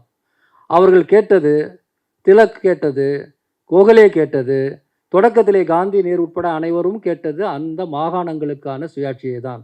அதற்கு அவர்கள் வைத்த பேர் தான் சுயராஜ்யம். அதன் பிறகு முதல் உலக போரில் பிரிட்டனும் பிரான்ஸும் அடி வாங்கி இனி ரொம்ப காலத்துக்கு காலனியம் தொடராது என்கிற சூழல், புதிய புறநிலை உருவாகும் போது தான் கேட்டாங்க பூரண சுயராஜ்யம். அதுக்கு முன்னாடி பூரணமில்லாத சுயராஜ்யம் கேட்டாங்க. அதான் உண்மை, அதான் அரசியல். அப்போது அது பூரணமற்ற, அதாவது முழுமையற்ற சுயராஜ்யமோ முழுமையான சுயராஜ்யமோ, சுயராஜ்யம் கேட்பது என்பது தான் சுதந்திர விஷயமாக புரிந்து கொள்ளப்பட்டது மக்களால். அவர்களும் கொஞ்சம் கொஞ்சமாக கொடுத்துட்டு வந்தாங்க. ஒவ்வொரு சீர்திருத்தம், இண்டோ மார்லி சீர்திருத்தம், மாண்டேகி செம்ஸ்போர்ட் சீர்திருத்தம், 1935 constitution of India, Indian constitution act, government of India act, அப்படின்னு ஒவ்வொரு ஆக்ட் மூலமாக கொஞ்சம் கொஞ்சமாக கொடுத்து அதனுடைய இறுதி கட்டத்தில் தான் 47 சுதந்திரம் வருது. இதுதான் வரலாற்று வளர்ச்சி. கிட்டத்தட்ட அதை போல ஒன்றை தான் அண்ணா எதிர்பார்த்தார், அல்லது திட்டமிட்டார், அல்லது கற்பனை செய்தார். ஆக ஒரு இயக்கத்தினுடைய அடிப்படையான நோக்கம் எந்த லட்சியத்துக்காக போராடுகிறதோ அந்த லட்சியங்களை நிறைவேற்றுவதற்கான அரசியல் அதிகாரத்தை வெல்வதுதான் அடிப்படையானது. சந்தேகம் இருந்தால் 1960களில் தந்தை பெரியார் சீபா ஆதித்தனாரோடு இணைந்து தமிழ்நாடு முழுக்க நடத்திய அந்த தமிழ்நாடு நீங்களான இந்திய வரைபடத்தை கொளுத்தும் போராட்டம் உட்பட பல்வேறு போராட்டங்களில் அவர் சொன்ன வார்த்தைகளை மீண்டும் திருப்பி படியுங்கள். இங்கே இருக்கிற சிஸ்டத்தில் ஒரு இடஒதுக்கீடு கிடைக்கணும், கவர்மெண்ட்டில் ஒரு சீட்டு கிடைக்கணுன்றதுக்கான இயக்கம் அல்ல இது. அது ஒரு பகுதி தான், படிநிலை தான். 100 ஆண்டு சுயமரியாதை இயக்கம், திராவிட இயக்கத்தினுடைய நோக்கத்தில் ஒரு சிறு பகுதி தான் அது. அந்த சிறு பகுதிக்கே நாம் டெய்லி போராட வேண்டியிருக்கின்றது வேற விஷயம். நம்முடைய நோக்கம் அரசியல் அதிகாரத்தில் நமக்கு உரிய இடத்தை எடுப்பது தான். அது எந்த வடிவத்தில் என்றால், இன்றைக்கு சரியான பொருத்தமான வடிவம் என்பது கூட்டாட்சி, தன்னாட்சி வடிவம் தான். எந்தெந்த விஷயங்களிலே ஒன்று சேர்ந்து செயல்படுவது சரியானதோ, நமக்கு நல்லதோ, அதில் ஒன்று சேர்ந்து செயல்படுவோம். எந்தெந்த விஷயங்களிலே ஒவ்வொரு மாநிலமும் தனித்தனியாக செயல்படுவது தான் சிறப்பானதோ அங்கே தனித்தனியாக செயல்படுவோம். இதில் கூட அண்ணாவிடமிருந்தும் கலைஞரிடமிருந்தும் கற்றுக்கொள்ள வேண்டிய ஒரு விஷயம் இருக்குது. அது நிறைய பேர் இங்கே புரிஞ்சிக்க மாட்டாங்க. மாநிலத்துக்காக போராடுறதுனா இந்தியாவின் மற்ற பகுதிகளை பற்றிலாம் எந்த கவலையும் இல்லாமல் இல்லை ஒன்றிய அரசை யார் ஒன்றா பார்த்துக்கலாங்கிற விஷயமும் கிடையாது. ஃபெடரலிசமும் அட்டானமியும் ஒரு நாணயத்தின் 2 பக்கங்கள் போல. அண்ணாவின் மறைவுக்கு முன்பு இல்லஸ்ட்ரேட்டட் வீக்லி ஆஃப் இந்தியாவில் அவரை எடுத்த ஒரு புகழ்பெற்ற பேட்டி இருக்கிறது. அந்த பேட்டியில் நீங்கள் திராவிட நாடு கோரிக்கையெல்லாம் கைவிட்டுட்டீங்க, அப்போ உங்களுடைய இப்போதைய நோக்கம் என்னன்னு சொல்லும்போது முதல் நோக்கமாக அவர் சொன்னது இந்தியாவை ஒரு ஃபெடரல் யூனியனாக மாற்ற வேண்டும் என்பது தான் சொல்கிறார். 5வது இடத்துல தான் மாநில சுயாட்சி பற்றியே பேசுகிறார். கலைஞருடைய அந்த வரிகள் 74 பேசின விஷயங்களிலும் அதுதான் இருக்குது. அனைத்திந்திய அரசியலை, அனைத்திந்திய அரசு அமைப்பை எப்படி உருவாக்க வேண்டும் என்பதிலும் நமக்கு பங்கு இருக்கிறது. அதையும் சேர்த்து தான் நம்ம பார்க்கணும். அங்கே நீங்கள் கோட்டை விட்டுட்டு இங்கே மட்டும் நீங்கள் காப்பாற்றிக்கலான்னா தெருவே எரியும் போது உங்கள் வீட்டை மட்டும் காப்பாற்ற முடியாது. எனவே கூட்டாட்சிக்கான போராட்டம் என்பதும் தன்னாட்சிக்கான போராட்டம் என்பதும் 2 வேறு போராட்டங்கள் கிடையாது. இந்த விஷயத்தை 1970களில் இருந்தே புரிந்து கொண்ட ஒரு தீர்க்கதரிசி தான் கலைஞர். அவர் அவசர நிலை காலகட்டத்தில் அவருடைய செயல்பாடுகள் எல்லாமே ஒரு அனைத்திந்திய அரசியல் தலைவரின் செயல்பாடுகள் தான். அதை ஏற்றுக்கொள்ளாதவர்கள் யாருமே கிடையாது. அப்போ அவர் மிக கடுமையான ஒரு நிர்பந்தத்தில் அவர் இருந்தாலும் கூட இந்தியாவில் ஒரு பவர்ஃபுல் நேஷனல் ஆப்போசிஷன் பார்ட்டி என்று ஏதாவது இருந்து அவர்கள் ஏதாவது செய்திருக்க வேண்டுமானால் அந்த வேலையை திமுக மட்டுமே அன்றைக்கி செய்தது. இது எல்லாருக்கும் தெரியும். பிறகு அவர் 89 தேசிய முன்னணிங்கிற கூட்டணி உருவாக்குறது, நேஷனல் ஃப்ரண்ட் கவர்மெண்ட் உருவாக்குறதுக்கான அந்த முயற்சியில் விபி சிங் தலைமையில் ஒரு மாற்று அரசு உருவாக்குறதுக்கான முயற்சியில் கலைஞர் ஈடுபட்டதும் அந்த எண்ணத்தில் தான். இன்றைக்கி இந்தியா கூட்டணிக்கு ஒரு வியூகத்தை அளித்து அதை ஒரு இந்தியாவினுடைய இன்றைய காலகட்டத்தில் ஒரு திசை திருப்பலை உருவாக்கிய இன்றைய முதல்வர் ஸ்டாலினுடைய அரசியலிலும் அது இருக்கிறது. பொதுவாகவே திமுகவினுடைய அரசியலில் ஃபெடரலிசத்துக்கு எப்பவுமே ஒரு பங்கு இருக்கிறது. நாம் மொழி உரிமைக்காக போராடுறோம். ஒன்றிய அரசின் ஆட்சி மொழிகளில் ஒன்றாக தமிழ் இருக்க வேண்டும்னு போராடுறோம். ஆனால் எந்த காலத்தையும் திமுகவின் அறிக்கையில் பார்த்தீங்கன்னா ஒன்றிய அரசின் ஆட்சி மொழிகளில் ஒன்றாக தமிழ் இருக்கணும்னு இருக்கவே இருக்காது. தமிழ் உட்பட அனைத்து மொழிகளும் இருக்கணும்னு தான் இருக்கும். எடுத்துப்பார், தமிழ் உட்பட இந்திய அரசியல் சாசனத்தின் 22 மொழிகளும் ஆட்சி மொழிகளாக இருக்கணும்னு தான் இருக்கும். இதை நான் சொல்லலை, மொழி உரிமை சார்ந்து பல இடங்களில் போகும்போது பலர் என்கிட்ட சொல்லியிருக்காங்க. எல்லா சமயங்களிலும் எல்லா இந்திய மொழிகளுக்குமான போராட்டத்தை திமுக தான் நடத்தியிருக்கு. இந்தியாவில் சமூக நீதி சார்ந்த போராட்டங்களுக்கு இந்தியா முழுக்க இருக்கிற எல்லா எஸ்சிபிசிக்கு சேர்த்து நாம் இங்கே நடத்துகிறோம். எல்லா மொழிக்குமான போராட்டத்தையும் நாம் இங்கே நடத்துகிறோம். அதே போல தான் நீட் விஷயத்தில் இங்கே ஜஸ்டிஸ் ராஜன் கமிட்டியினுடைய அந்த அறிக்கையை ஒரு 7 மொழிகளில் மொழிபெயர்த்து எல்லா இடங்களுக்கும் மினிஸ்டர்ஸையும் எம்பியும் கொண்டு போய் கொடுத்தாங்க. அந்த மொழிபெயர்ப்பு பணியில் நாங்கள் ஈடுபட்டிருந்தோம், தெரியும். ஒரு மாநில உரிமை தொடர்பான எந்த ஒரு விஷயமாக இருந்தாலும் எல்லா மாநிலங்களையும் சேர்த்து செய்ய வேண்டும்ங்கிற நடைமுறையை இன்று தமிழ்நாடு முதலமைச்சர் ஸ்டாலின் தொடர்ச்சியாக செய்கிறார். நான் உள்ளே இருந்து பார்க்குறேன், தொடர்ச்சியாக செய்து கொண்டிருக்கிறார். இந்த ஒரு தலைமைத்துவம் அப்படிங்கிறது தமிழ்நாட்டுக்கான தலைமைத்துவம், ஒரு கட்சியோட தலைமைத்துவம் மட்டும் கிடையாது. ஏன்னா பல விஷயங்களில் நம்ம இந்தியாவில் வேறு எந்த பகுதியை விட முதல்ல பார்லிமெண்ட்ரி டெமோக்ரஸிக்கும் கான்ஸ்டியூஷனல் முறைக்கும் ஆட்பட்டவர்கள் நாம் தான். இன்றைக்கி தமிழ்நாடு சட்டப்பேரவையின் 100வது ஆண்டை கொண்டாடி கொண்டிருக்கிறோம். சாதாரண விஷயம் கிடையாது. இந்த அரசாங்கம் ஒரு மலர் வெளியிட்டிருந்தாங்க போன ஆண்டு. எங்கள் நண்பர்கள் தான் தொகுத்தாங்க, இந்திரகுமார் எல்லாரும் இங்கே இருக்காங்க, அவங்க தான் தொகுத்தாங்க. அது சாதாரண விஷயம் கிடையாது. தமிழ்நாட்டில் பேசாத பல விஷயங்கள் இது ஒன்று. இந்திய துணைக்கண்டத்தில் நீண்ட காலமாக பார்லிமெண்ட்ரி டெமோக்ரஸியை ப்ராக்டிஸ் பண்ணக்கூடிய அந்த இடம் நம்முடைய சென்ட் ஜார்ஜ் கோட்டை. அப்போ நம்முடைய அணுகுமுறையும் இன்னும் கூட ஒரு பேசிக் டெமோக்ராட்டிக் நார்ம்ஸ் கூட வராத ஒரு ஹரியானா மாநிலத்தின் அணுகுமுறை எப்படிங்க ஒன்றா இருக்க முடியும்? இன்றைக்கி கூட கப் பஞ்சாயத்தில் தான் எல்லாம் முடிவு எடுக்கிறாங்க. அங்கே எப்படி ரெண்டும் ஒன்றா இருக்க முடியும்? இந்த ஹிஸ்டாரிக்கல் டிஃபரன்ஸை தான் நம்ம பேசுகிறோம். பேரறிஞர் அண்ணா இதைத்தான் என்ன சொல்கிறாருன்னா, இங்கே இருக்கிற ஒவ்வொரு இனத்துக்கும் ஒரு தனித்தனி பண்பு இருக்கிறது. எங்கள் பண்பு யாதும் ஊரே யாவரும் கேளீர்ல தொடங்குச்சு. அதுதான் அவருடைய அடிநாதமே. அதுதான் தமிழ் ஆரியம் என்கிற ரெண்டுத்தினுடைய முரண்பாட்டை அண்ணா தொடர்ந்து சொல்லக்கூடிய அடிப்படையான விஷயமே அது இனப்பெருமை கிடையாது.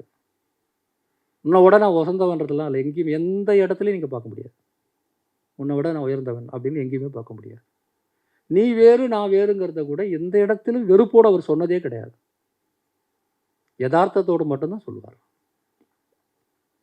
நீதிமன்றத்தில் ராவணன் குற்றவாளி கூண்டில் இருக்கான், கம்பன் குற்றவாளி கூண்டிலே இருக்கிறான். நீதிதேவன் மயக்கம் நாடகத்தில் வருது, ராவணனை பார்த்து குற்றச்சாட்டு வைக்கிறாங்க. யாகம் செய்யும் முனிவர்களை நீங்கள் கொன்றடித்தீர்கள் என்று சொல்கிறார்களே, உண்மையா? அது ராவணன் சொல்கிறான், என்னுடைய எல்லைப்புறத்துக்கு என்னுடைய எல்லைக்குள் என்னுடைய நாட்டில் எங்களுக்கு எதிராக நீங்கள் யாகம் செய்தால் நான் அடிக்க தான் செய்வேன். நீ அதை உங்கள் இடத்துல வச்சுக்கோ, எனக்கு என்ன பிரச்சனை? உங்கள் ஊரில் நீ யாகம் பண்ணிக்கோ, ஏன் ஊரில் ஏன் பண்ணுற? அது எனக்கு எதிராக நீங்கள் ஒத்துக்குவீங்களா? உங்கள் அயோத்தியில் உங்களுக்கு எதிராக எதாவது செஞ்சா? இதுதான் அந்த ஆர்கியூமெண்ட்.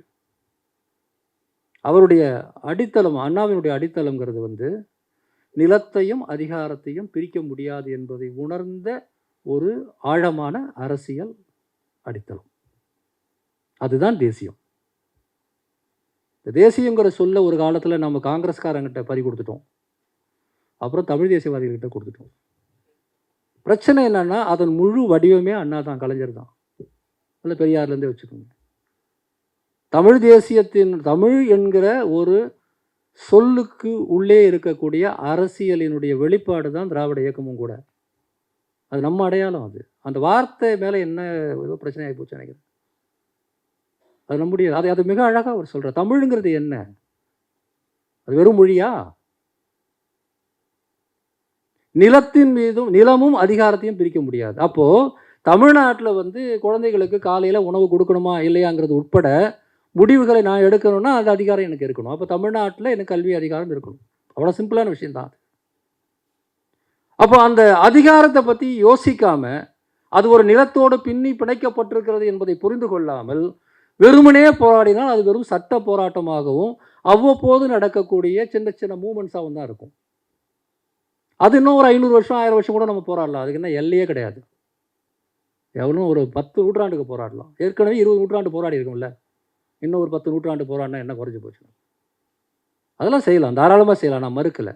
ஆனால் இந்த சிந்தனை தான் முற்றுப்புள்ளி வைக்கும் பிரச்சனைக்கு. இதை தந்தை பெரியார் மிக தெளிவாக சொல்லியிருக்கிறார். அதற்கான அமைப்பு முறை தான் அங்கே இல்லை. அந்த அமைப்பு முறையை தான் அண்ணா உருவாக்குறார். அந்த அமைப்பு முறையின் காரணமாகத்தான் இன்றைக்கி இந்தியாவில் அந்த தனித்துவத்தை நாம் கட்டி காப்பாற்றி கொண்டிருக்கிறோம். ஆனால் அப்படியெல்லாம் இருக்காது. கடந்த காலத்தை பற்றி பேசினாலும் அப்படியே இருக்காது. 100 வருஷம் ஒரு இயக்கம் இருக்கிறதே பெரிய அதிசயம் எங்கள் உலகத்தில். அந்த 100 வருஷமும் ஒரே மாதிரி இருக்க முடியுமா? அப்போ எதிர்காலத்துக்கு ஏற்ற மாதிரி நாம் நம்மை புதுப்பித்து கொள்ள வேண்டும் என்றால் நம்முடைய வியூகம், வழிமுறை, திட்டங்கள் எல்லாமே புதுப்பிக்கப்பட வேண்டும். தேர்தல் முறையிலே வெற்றி பெற்று ஆட்சி அமைப்பவர்களுக்கு சில சமயங்களில் சில நிர்பந்தங்கள், சில எல்லைகள் இருக்கும். சிந்தனையை செயல்பாடாக வைத்திருக்கக்கூடிய நமக்கு அந்த அந்த பிரச்சனைலாம் இல்லை. அமைப்புகளாக இருக்கிறவங்களுக்கு அந்த பிரச்சனை இல்லை. அதுக்காக நமக்கு எந்த பொறுப்பு இல்லைன்னு அர்த்தம் இல்லை. நம்ம அதை பேலன்ஸ் பண்ணி நாம் இன்னும் ஒரு 100 வருஷத்துக்கு இதை கொண்டு போகணும்னா, இப்போ நம்ம முன்னாடி இருக்கிற போராட்டங்கள், கோரிக்கைகள் எல்லாத்தையும் எடுத்து பார்த்தீங்கன்னா, எது உங்களுக்கு மிகப்பெரிய பிரதானமாக உங்கள் கண்ணில் படுதுன்னு பார்த்தீங்கன்னா, மாநில சுயாட்சி தான் படணும். ஏன்னா அந்த ஒன்று வச்சுக்கிட்டு தான் நீங்கள் வேறு எதையுமே பண்ண முடியும். இந்த தமிழ்நாடு இன்று பெற்றிருக்கக்கூடிய, கஷ்டப்பட்டு நாம் காப்பாற்றியிருக்கிற இந்த தனித்துவத்தை காப்பாற்ற வேண்டும் என்றால் தமிழ்நாடு என்கிற மாநிலத்துக்கு அதிகாரம் வேண்டும், இல்லைன்னா காப்பாற்ற முடியாது. ஆனால் இந்த அரசாங்கத்துக்கிட்ட நம்ம சண்டை போட்டு பிடுங்கி கொடுக்கக்கூடிய விஷயமா கிடையாது. இதை நீங்கள் காப்பாற்ற வேண்டும்னா இந்தியாவில் இருக்கிற எல்லா மாநிலங்களோடும் சேர்த்து தான் போராடி ஆகணும். தனி போட்டு போராடி ஜெயிக்க முடியும். அப்படி போராடி ஜெயிக்கணும் முடிவு பண்ணவர்கள் அத்தனை பேரும் தோற்று போயிருக்கிறார்கள். இது தனிப்பட்ட ஒரு ஆளோட வேலை கிடையாது. அப்போ டெல்லியிலேயே நீங்கள் துண்டு போட்டாகணும். கூட்டாட்சிக்கான போராட்டத்தையும் சுயாட்சிக்கான போராட்டத்தையும் ஒருங்கே நடத்துவதன் மூலமாகத்தான் இந்த பிரச்சனையில் நாம் தீர்வு காண முடியுமே ஒழிய, ரெண்டுத்தில் ஏதோ ஒன்று பண்ணுறதுனால முடியாது. ரெண்டுத்தில் அப்படி பண்ணவே முடியாது. அதை ஆக நாம் நடத்துகிற எல்லா போராட்டங்களும் எல்லா கோரிக்கைகளையும் முக்கியத்துவத்தை நான் அணுவளவேனும் குறைத்து மதிப்பிடவில்லை. ஆனால் இந்த மிக முக்கியமான ஒரு போராட்டமான மாநில சுயாட்சிக்கான போராட்டத்தையும் கூட்டாட்சிக்கான போராட்டத்தையும் தமிழக அளவிலும் அனைத்திந்திய அளவிலும் 2 விதமான வியூகங்களோடு நடைமுறைப்படுத்தாவிட்டால் 100 ஆண்டு காலம் நாம் போராடி பெற்ற உரிமைகளை இழந்துவிடக்கூடிய அபாயம் மிக மிக அதிகமாக இருக்கிறது என்கிற கசப்பான உண்மையை நான் சொல்ல விரும்புகிறேன். எனவே மீண்டும் நான் இந்த படத்துக்கு போனால், இந்த வழிமுறை தான் வரலாறு முழுக்க புறநிலை யதார்த்தங்களை புரிந்து கொண்டு அதற்கேற்ப மக்களை ஒன்று திரட்டி அதிகாரத்தை பெறக்கூடிய இந்த ஒரு வழிமுறையைத்தான் எல்லா அரசியல் சித்தாந்தவாதிகளும் எல்லா அரசியல் தத்துவ ஞானிகளும், அது மார்க்ஸாக இருக்கட்டும் யாரனா இருக்கட்டும், அவர்கள் அத்தனை பேரும் தொடர்ச்சியாக பார்த்து வருகிறார்கள், அதை குறிப்பிட்டு வருகிறார்கள். திராவிட இயக்கம் இந்திய துணைக்கண்டத்தில் அந்த தனித்துவமான வரலாறை அது செய்திருக்கிறது என்பதை நேற்று வேணா யார் வேணா மறுத்திருக்கலாம். இன்றைக்கி காங்கிரஸின் தலைவர் உட்பட யாராலையும் அதை மறுக்க முடியல. அவர் தான் பார்லிமெண்ட்டில் பிஜேபியை பார்த்து சொன்னார், you will never ever rule the state of Tamil Nadu. சொல்றது யார்? என்ன அவருடைய பாரம்பரியம்? இந்த நாட்டை ஆண்டவர்கள். இங்கிருந்து ஏன் வெளியே, இந்த மக்கள் ஏன் அவங்க வெளியே அனுப்புனாங்கன்ற உண்மையை அவர் முழுமையாக புரிந்து கொண்டு நியாயமாக புரிந்து கொண்டு மனமாற சொன்ன வார்த்தைகள் தான் அது. You will never ever rule the people of Tamil Nadu. 2000 வருஷமா முடியல சார் யாராலையும். மௌரியர் காலத்திலேருந்து நீங்கள் மட்டும் எப்படி பண்ணுவீங்க? அதுதான் ஹிஸ்டாரிக்கல் மெட்டீரியலிசம். மௌரியர் காலத்துலேருந்தே பண்ண முடியல, உங்களால் மட்டும் எப்படி பண்ண முடியும்? ஏன் பண்ண முடியல? இங்கே இருக்கிறவங்க மட்டும் தனியே தான் 2 கொம்பு முளைச்சிருக்கு, அதெல்லாம் ஒன்றும் இல்லை. ஐடியாலஜிக்கலி ஹிஸ்டாரிக்கலி உங்களோட அட்வான்ஸாக இருக்கிறாங்க, அதனால் உங்களால் பண்ண முடியல. அவ்வளோதான் விஷயம். அந்த முற்போக்குத்தன்மை உள்ள ஒரு பண்பாட்டின் தொடக்கத்தினால தான் தமிழ்நாட்டில் திராவிட இயக்கமே வர முடியுது. திராவிட இயக்கமும் அப்படியே மேலேருந்து குதிக்கல, இல்லை, எமர்ஜ் ஆகுது. அதோடைய ரூட்ஸை வைகுந்தர் வள்ளலார்லேருந்து பார்க்கணும் நீங்கள். பிரிட்டிஷ்காரர்கள் ஒரு நவீன அட்மினிஸ்ட்ரேட்டிவ் முறையை மெட்ராஸ் ப்ராவின்ஸில் கொண்டு வரும்போது ஏற்பட்ட ஒரு புள்ளி தான் ஐயா அவர்கள் பேசும்போது சொன்ன, இங்கே அதிகாரத்தில் பார்ப்பனர்களும் பார்ப்பனர் இல்லாதவர்களும் எவ்வளோ பேர் இருக்கிறாங்கிற சிந்தனை அல்லது அந்த பிரச்சனை. அதற்கு பதிலாகத்தான் நடேசனாரோ தியாகராயரோ டிஎம் நாயரோ கொண்டு வந்த அந்த மாற்று. அதன் தொடர்ச்சியாகத்தான் காங்கிரஸில் நடக்கிற உரையாடல். அதன் தொடர்ச்சியாகத்தான் வஉசியும் பெரியாரும் ஒன்றா சேர்றது. அதன் தொடர்ச்சியாகத்தான் சுயமரியாதை இயக்கம் வருகிறது. அப்போ மாடர்ன் கவர்னன்ஸுங்கிற சிஸ்டமே தமிழ்நாட்டுக்குள்ள வரலன்னு வச்சுக்கோங்களேன், ப்ராபப்ளி அது வேற ஒன்றா இருக்கும். ஆக இந்த வரலாற்று பின்னணி தமிழ்நாட்டில் இருக்கு. இது மத்திய பிரதேசத்தில் இல்லை. எப்படி 2 பேரும் ஒன்றா யோசிக்க முடியும்? இன்னைக்கு வரலாம் பழைய ராஜாக்களை தான் அவங்க எம்எல்ஏ எம்பியாக தேர்ந்தெடுத்துட்டு இருக்கிறாங்க. மாதவராவ் சிந்தியா மாதிரி, அந்த குடும்பத்து மாதிரி. இன்னைக்கு பல இந்தி ஸ்டேட்டில் சுதந்திரம் பெற்ற பிறகு அங்கே தேர்ந்தெடுக்கப்பட்டவர்கள் கணிசமான தலைவர்கள் முன்னாடி ராஜாக்களாகவோ ஜமீன்தார்களோ இருந்தவங்க தான். ஒரு புதுவிதமாக மாறினார்கள். நம்ம அண்ணா அவருடைய எல்லோரும் இந்நாட்டு மன்னர்கள் நாடகத்தில் ஒரு விஷயத்தை சொல்லியிருப்பார். அந்த நாடகம் பெர்னாட் ஷாவுடைய ஆப்பிள் கார்ட் அப்படிங்கிற நாடகத்தினுடைய தழுவல். என்ன அது இந்தியாவுக்கு பொருந்தும். ஏன் அண்ணா மிக முக்கியமானவங்கிறது இந்த உதாரணத்தில் நீங்கள் புரிஞ்சுக்கலாம். இன்னும் 2 உதாரணம் சொல்லிட்டு விடைபெறுகிறேன். இந்தியாவில் 47 ஆட்சி வருது. புதிய ஆட்சி, காங்கிரஸ் தலைமையில் ஆட்சி வருது. ஆட்சி வந்திருக்கு, ஆனால் ஆட்சியாளர்கள் எல்லாமே பழைய ஆளுங்களாக இருக்கிறாங்க. சோஷியல் எலைட்ஸ் அல்லது எக்கனாமிக் எலைட்ஸ், சமூக ரீதியாக பொருளாதார ரீதியாக ஏற்கனவே பணக்காரர்களாக இருந்தவர்கள். பார்ப்பனர்கள் பெரும்பாலும் பிரிட்டிஷ் காலத்துலேயும் அவங்க தான் தலைவர்களாக இருந்தாங்க, இப்போவும் அவங்க தான் தலைவராக இருக்காங்க. பல இடங்களில் முன்னாள் ராஜாக்கள், மகாராஜாக்கள், ஜமீன்தார்கள் இவர்கள் தான் ஆட்சியாளர்களாக இருக்கிறாங்க. இந்த காலகட்டத்தில் ஒரு முரண்பாடு வருகிறது. அந்த முரண்பாடை பற்றி யோசிக்கும்போது பெர்னாட் ஷாவுடைய த ஆப்பிள் கார்ட்டுங்கிற ஒரு நாடகத்தை எடுத்து அவர் ஒரு கதையாக எழுதுகிறார் தம்பிகளுக்கு. அது என்ன கதைன்னா, பிரிட்டனில் இங்கிலாந்தில் முடியாட்சி மறைந்து மக்களாட்சி வருகிறது. அது ஒரு பெரிய போராட்டம். மக்களாட்சி வந்த பிறகும் வரக்கூடிய ஆட்சியாளர்கள் சாராம்சத்தில் ராஜாக்களை போலவே அல்லது முடியாட்சியில் காலத்தில் இருந்த அந்த பிரபுக்களை போலவே நடந்துக்கிறாங்க. அதே ஊழல், அதே பிரச்சனை, எந்த சமூகத்தில் முன்னேற்றமும் கிடையாது. அப்போது நிஜமாகவே ராஜாவாக இருந்த குடும்பத்தை சேர்ந்த ஒருத்தர் யோசிக்கிறாரு, என்னடா நாங்கள்லாம் மோசம் சொல்லி தான் நீங்கள் வந்து எங்களெல்லாம் கவுத்துட்டு வீட்டுக்கு அனுப்பிட்டு நீங்கள் வந்து ஆட்சி அமைச்சிங்க. நீங்கள் பார்த்தா புது ராஜாக்கள் போல் ஆட்சி பண்ணுறீங்களே, அதுக்கு எதுக்கு இதெல்லாம் மாற்றணும்? ஒன்றும் பெரிய மாற்றம் வரலையே அப்படின்னு சொல்லிட்டு அவர் வந்து முரண்பட்டு பேசுகிறார். அடுத்து ஒரு தேர்தல் வரும்போது அனௌன்ஸ் பண்ணுறாரு, இப்போ நான் பிரைம் மினிஸ்டர் எலெக்ஷன் பிரதமராக நான் நிற்க போகிறேன் எலெக்ஷனில் அப்படின்னு. ஒரு பெரிய கலவரம். ராஜா வந்து இப்போ பிரைம் மினிஸ்டர் ஆகிறதுக்கு தேர்தலில் நிற்க போகிறோன்னு சொல்கிறாரு அப்படின்னு சொல்லிட்டு ஒரு பெரிய கொந்தளிப்பு வருகிறது. அதான் அந்த நாடகத்தோட போக்கு. கடைசியில் அவர் வரார். அதாவது என்னன்னா, இந்த முடியாட்சியை ஒழித்து விட்டு குடியாட்சி வந்த பிறகும் நம்முடைய அரசியல் தலைவர்கள் பழையதைத்தான் தொடர்கிறார்கள். ஆனால் இது வந்து சரியானது கிடையாது. இந்த குடியாட்சி கோமான்களை எதிர்த்து எல்லோரும் இந்நாட்டு மன்னர்களாக நாம் மாற வேண்டும் என்பதுதான் அந்த நாடகம். அண்ணாவுடைய ஒரு முக்கியமான விஷயம், சமகாலத்து உலக விஷயங்களையும் வரலாற்று முக்கியமான விஷயங்களையும் நம்மூர் ரியாலிட்டி கொண்டு வந்து தான் அவர் எல்லாத்தையும் எழுதுவார். அதான் நிறைய பேர் வந்து அதெல்லாம் ஆராய்ச்சி செஞ்சு பார்க்கணும். அந்த குடியாட்சி கோமான்கிற அந்த நாடகமே அடிப்படையில் பெர்னாட் ஷாவுடைய அந்த நாடகத்தை எதுக்கு கொண்டு வராருன்னா, அந்த நாடகத்தை எழுதும்போது இங்கே இருக்கிற ராஜகோபாலாச்சாரிலேருந்து நேரு வரையில் எல்லாரும் அந்த நாடகத்தில் வந்துடுவாங்க. அவருடைய புதிய நாடகத்தில் வந்து பெர்னாட் ஷாவை படிக்கிறோமா இல்லை வந்து அன்னைக்கு நியூஸ் பேப்பர் படிக்கிறோமான்னு குழப்பம் வந்துடும். அப்படி தான் வந்து 65, 66 வந்து அவர் இன்னொரு தொடர் எழுதுகிறாரு, வெள்ளை மாளிகையில் அப்படின்னு பேர்.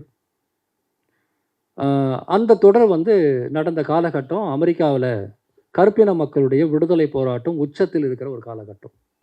மார்ட்டின் லூதர் கிங் உட்பட பல பேர் வந்து அங்கே கருப்பின மக்களுடைய போராட்டத்தை நடத்திட்டு இருக்கிறாங்க.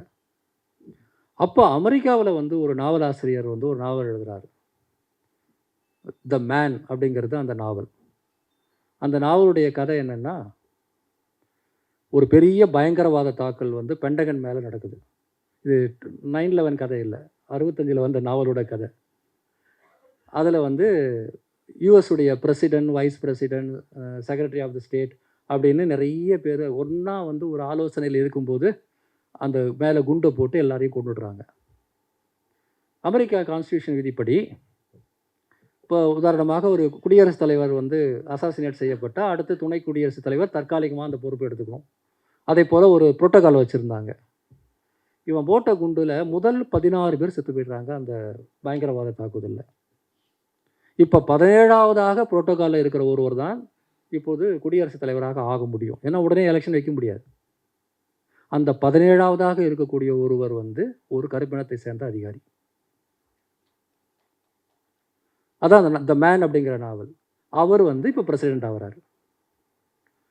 கருப்பினத்தை சேர்ந்த ஒருவர் ஜனாதிபதி ஆனால் அந்த நாடு என்ன ஆகும், குறிப்பாக அந்த ஒயிட் ஹவுஸ்குள்ளே என்ன நடக்குங்கிறது தான் அந்த நாவல். இந்த நாவல் அங்கே கருப்பின மக்களுடைய போராட்டம் நடந்து கொண்டிருந்த அந்த காலகட்டத்தில் இர்விங் வாலஸ் எழுதின ஒரு நாவல் இது. அதை உடனடியாக படித்து தன்னுடைய தம்பிமார்களுக்கு இந்த கதையை அவர் எழுதுகிறாருன்னா, இந்தியாவில் தம்பி ஒடுக்கப்பட்ட மக்களோ பிற்படுத்தப்பட்ட மக்களோ ஆட்சி அதிகாரத்துக்கு வர முடியுமா? அமெரிக்காவிலே கருப்பின மக்கள் போராடுவதை போலத்தான் நாம் போராடி கொண்டிருக்கிறோம். இந்த நேரத்திலே இந்த போராட்டம்லாம் நடக்கும்போது இப்படி ஒரு நாவல் வந்திருக்கிறது, அந்த கதையை நான் உனக்கு சொல்கிறேன் அப்படின்னு கதையை சொல்லும்போது, இவர் எழுதுகிற கதையில் வந்து இங்கே இருக்கிற லால் பகதூர் சாஸ்திரியிலிருந்து தமிழ்நாட்டில் இருக்கிற பார்ப்பன தலைவர்கள் எல்லாம் வந்துடுவாங்க. அப்படிதான் எழுதுவார் அவர். அவருடைய அது ஒரு வித்தியாசமான நடை, ஒரு இலக்கிய ரீதியாக மிகப்பெரிய எக்ஸ்பெரிமெண்ட். அது யாருமே சொல்ல மாட்டேங்கிறாங்க.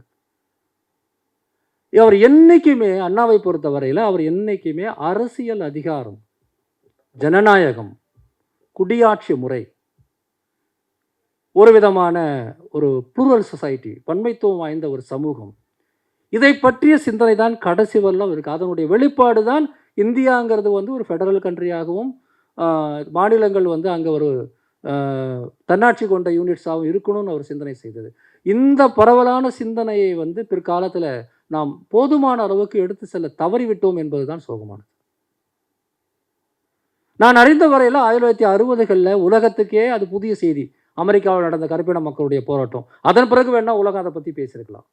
ஆனால் அங்கே நடந்து கொண்டு இருக்கும்போதே தன்னுடைய தம்பிக்கு அவர் எழுதுகிறாரு அங்கே என்ன நடக்குது அப்படிங்கிறது. எவ்வளோ ஒரு ரெலவெண்ட்டான ஒரு விஷயம். நான் வேற எங்கேயோ போவதாக நினைக்காதீங்க. நான் வந்து அண்ணாவை வந்து ஒரு பெர்ஸ்பெக்டிவ்குள்ளே உங்களுக்கு கொடுக்கணும்னு நினைக்கிறேன். அவர் வந்து எப்பொழுதுமே லட்சியவாதியில் அவர் பெரிய லட்சியவாதி தான், எந்த சந்தேகமும் கிடையாது. எல்லாரையும் போல அவர் மிக உயர்ந்த லட்சியவாதி தான். ஆனால் நடைமுறை என்று வருகிற போது அவர் வந்து அங்கே ஒரு சின்ன கோடு போடுவார். எது உடனடியாக செய்ய வேண்டியது, எது நீண்ட காலத்துக்கு செய்ய வேண்டியது, எதை செய்தால் எது நடக்கும், இதெல்லாம் அவருக்கு புரியும். அந்த அடிப்படையில் தான் அவர் திராவிட முன்னேற்ற கழகத்தை வந்து வழிநடத்தினார். இதை திராவிட முன்னேற்ற கழகத்துடைய தலைவர்கள் பல பேர் தங்களுடைய வாழ்க்கை வரலாறுகள்லையும் அண்ணாவை பற்றிய குறிப்புகள்லையும் இதை வந்து குறிச்சிருப்பாங்க. அவர் ஒரு பக்கம் வெரி வெரி ஐடியல், இன்னொரு பக்கம் எக்ஸ்ட்ரீம்லி ப்ராக்டிக்கல். அப்போது இப்போ நாம் என்ன சொல்கிறேன், நமக்கு ஐடியல்ஸ் எவ்வளோ ஒன்றா இருக்கட்டும், மாற்றம் இல்லை. ஐடியல் இல்லாமல், லட்சியவாதம் இல்லாமல் எந்த இயக்கமும் நாம் செயல்படுத்த முடியாது. ஆனால் நடைமுறை என்பது என்னென்னா, நடைமுறை என்பது எவ்வளவு கடுமையானதாக தோன்றினாலும் தமிழ்நாட்டுக்கான தன்னாட்சி உரிமையையும், தமிழ்நாட்டுக்கு தன்னாட்சி உரிமை வேண்டும் என்றால் ஒன்றிய அரசுங்கிறது ஒரு கூட்டாட்சியாக இருக்க வேண்டும் என்கிற அந்த இணை கடப்பாட்டையும் அரசியலாக முன்கொண்டு செல்வதில் தான் இருக்கிறது.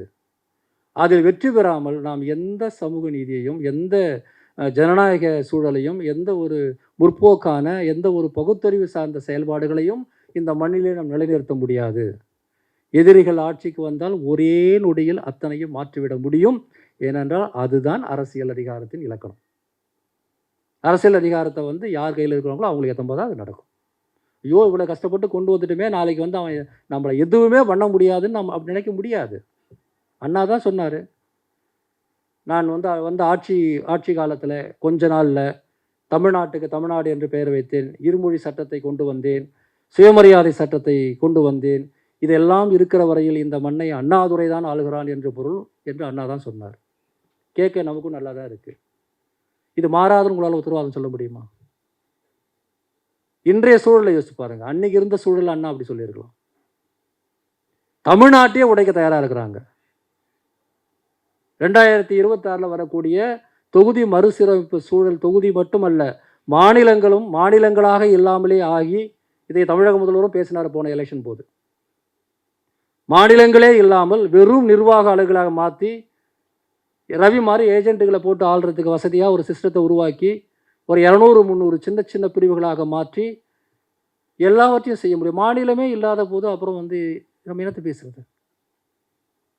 அன்றைக்கி 60களில் நமக்கு 70களில் நமக்கு வந்து சில நம்பிக்கைகள் இருந்திருக்கலாம். நாம் பலமாக அஸ்திவாரம் போட்டோம், யாவனும் தடைக்க முடியாதுன்னு. ஆனால் வரலாறு அங்கேயே நிற்காது சார். இன்றைக்கி வரக்கூடிய ஆட்சியாளர்கள், நான் உறுதியாக சொல்கிறேன், இந்த 2024 தேர்தலில் வந்து கொஞ்சம் அடி கொடுத்தோம், அதனால் கொஞ்சம் அமைதியாக இருக்கிறாங்க. ஆனால் 2026 ரொம்ப ரொம்ப டேஞ்சரஸ். அந்த ஆண்டு வரக்கூடிய இந்த தொகுதி மறுசீரமைப்புங்கிறது நடந்தால் இந்தியாவில் நாம் எல்லாம் நிரந்தர சிறுபான்மையினராக மாற்றப்படுவோம். அது ஒரு பக்கம். மாநிலங்களாக இல்லாமல் போகலாம். அது மட்டும் இல்லாமல் இன்றைக்கி பொது விஷயங்களுக்கு வந்து இந்தியா கூட்டணியில் கூட எல்லா மாநிலத்தை சேர்ந்தவங்களும் நம்ம முதல்வர் சொல்கிறத கேட்டு கைகோத்து நிற்கலாம். ஆனால் ஹிந்தி பெல்ட்டுக்கு ஏற்கனவே இருக்கிற அந்த பெரும்பான்மை விட கூடுதல் பெரும்பான்மை கிடைக்கக்கூடிய சூழல் 2026 வரும். அப்படி வரும்போது எந்த எஸ்பியும், எந்த பிஎஸ்பியும், எந்த ஆர்ஜேடியும், எந்த வட இந்திய கட்சிகளும், காங்கிரஸ் உட்பட நம்மோட இருக்க மாட்டாங்க. அவர்களுக்கு அதிகாரம் கிடையாது. அவங்களுக்கு பெரும்பான்மை கிடைக்கிற, அதிகாரம் கொடுக்கிற ஒரு விஷயத்தில் நம்மோட எப்படி இருப்பாங்க? அன்னைக்கு அகிலேஷும் இருக்க மாட்டார், தேஜஸ்வியும் இருக்க மாட்டார், நம்மோட இருக்க மாட்டாங்க. ஏன்னா இந்தி பேசும் பகுதிகளுக்கு கூடுதலான எம்பி சீட்களும், ஒட்டுமொத்த தென்னிந்தியாவுக்கு குறைவான எம்பி சீட்டுகளும் வரக்கூடிய பங்கீடு அது. இவர்கள் சொன்ன அந்த குடும்ப கட்டுப்பாட்டு முறையை நாம் வேறு காரணத்துக்காக பின்பற்றினோம், வளர்ச்சிக்காக. அதையே நமக்கு எதிராக மாற்றி தான் அந்த டீலிமிட்டேஷன் வரப்போகுது. அன்றைக்கு இந்தியாவில் சவுத் இந்தியாங்க தனியும், நார்த் இந்தியாங்கிற தனியும் வெளிச்சமாக தெரியும். அந்த தொகுதி மறுசீரமைப்பு அப்படிங்கிற ஒரு சூழல் வரும்போது இன்றைக்கு இருக்கிற இந்தியா கூட்டணி நிலைக்குமா என்பது ஒரு பெரிய கேள்விக்குறி. ஏற்கனவே சிறுபான்மையாக இருக்கிற தெற்கு வந்து மறுபடியும் இன்னும் மோசமாக பாதிக்கப்படும். அதை தடுத்து நிறுத்த வேண்டிய கடமையும் நமக்கு இருக்குது. ஆக இந்த காலகட்டத்தில் நாம் புத்திசாலின்னா முன்வைத்து போராட வேண்டிய முழக்கம் என்பது மாநில சுயாட்சிக்கான முழக்கம்தான். இதற்கான தாய் பத்திரத்தை நம்ம ஏற்கனவே கலைஞர் கொடுத்துட்டார். அண்ணா அவருடைய இறுதி உயிலாக எதை கொடுத்தாரோ, கலைஞர் எதை வந்து நமக்கு ஒரு வியூகமாக கொடுத்தாரோ, அதை முன்னெடுத்து செல்ல வேண்டிய கடமை நம் அனைவருக்கும் இருக்கிறது. முதல்ல அதை புரிஞ்சிக்க வேண்டிய கடமை நமக்கு அனைவருக்கும். வாய்ப்புக்கு நன்றி.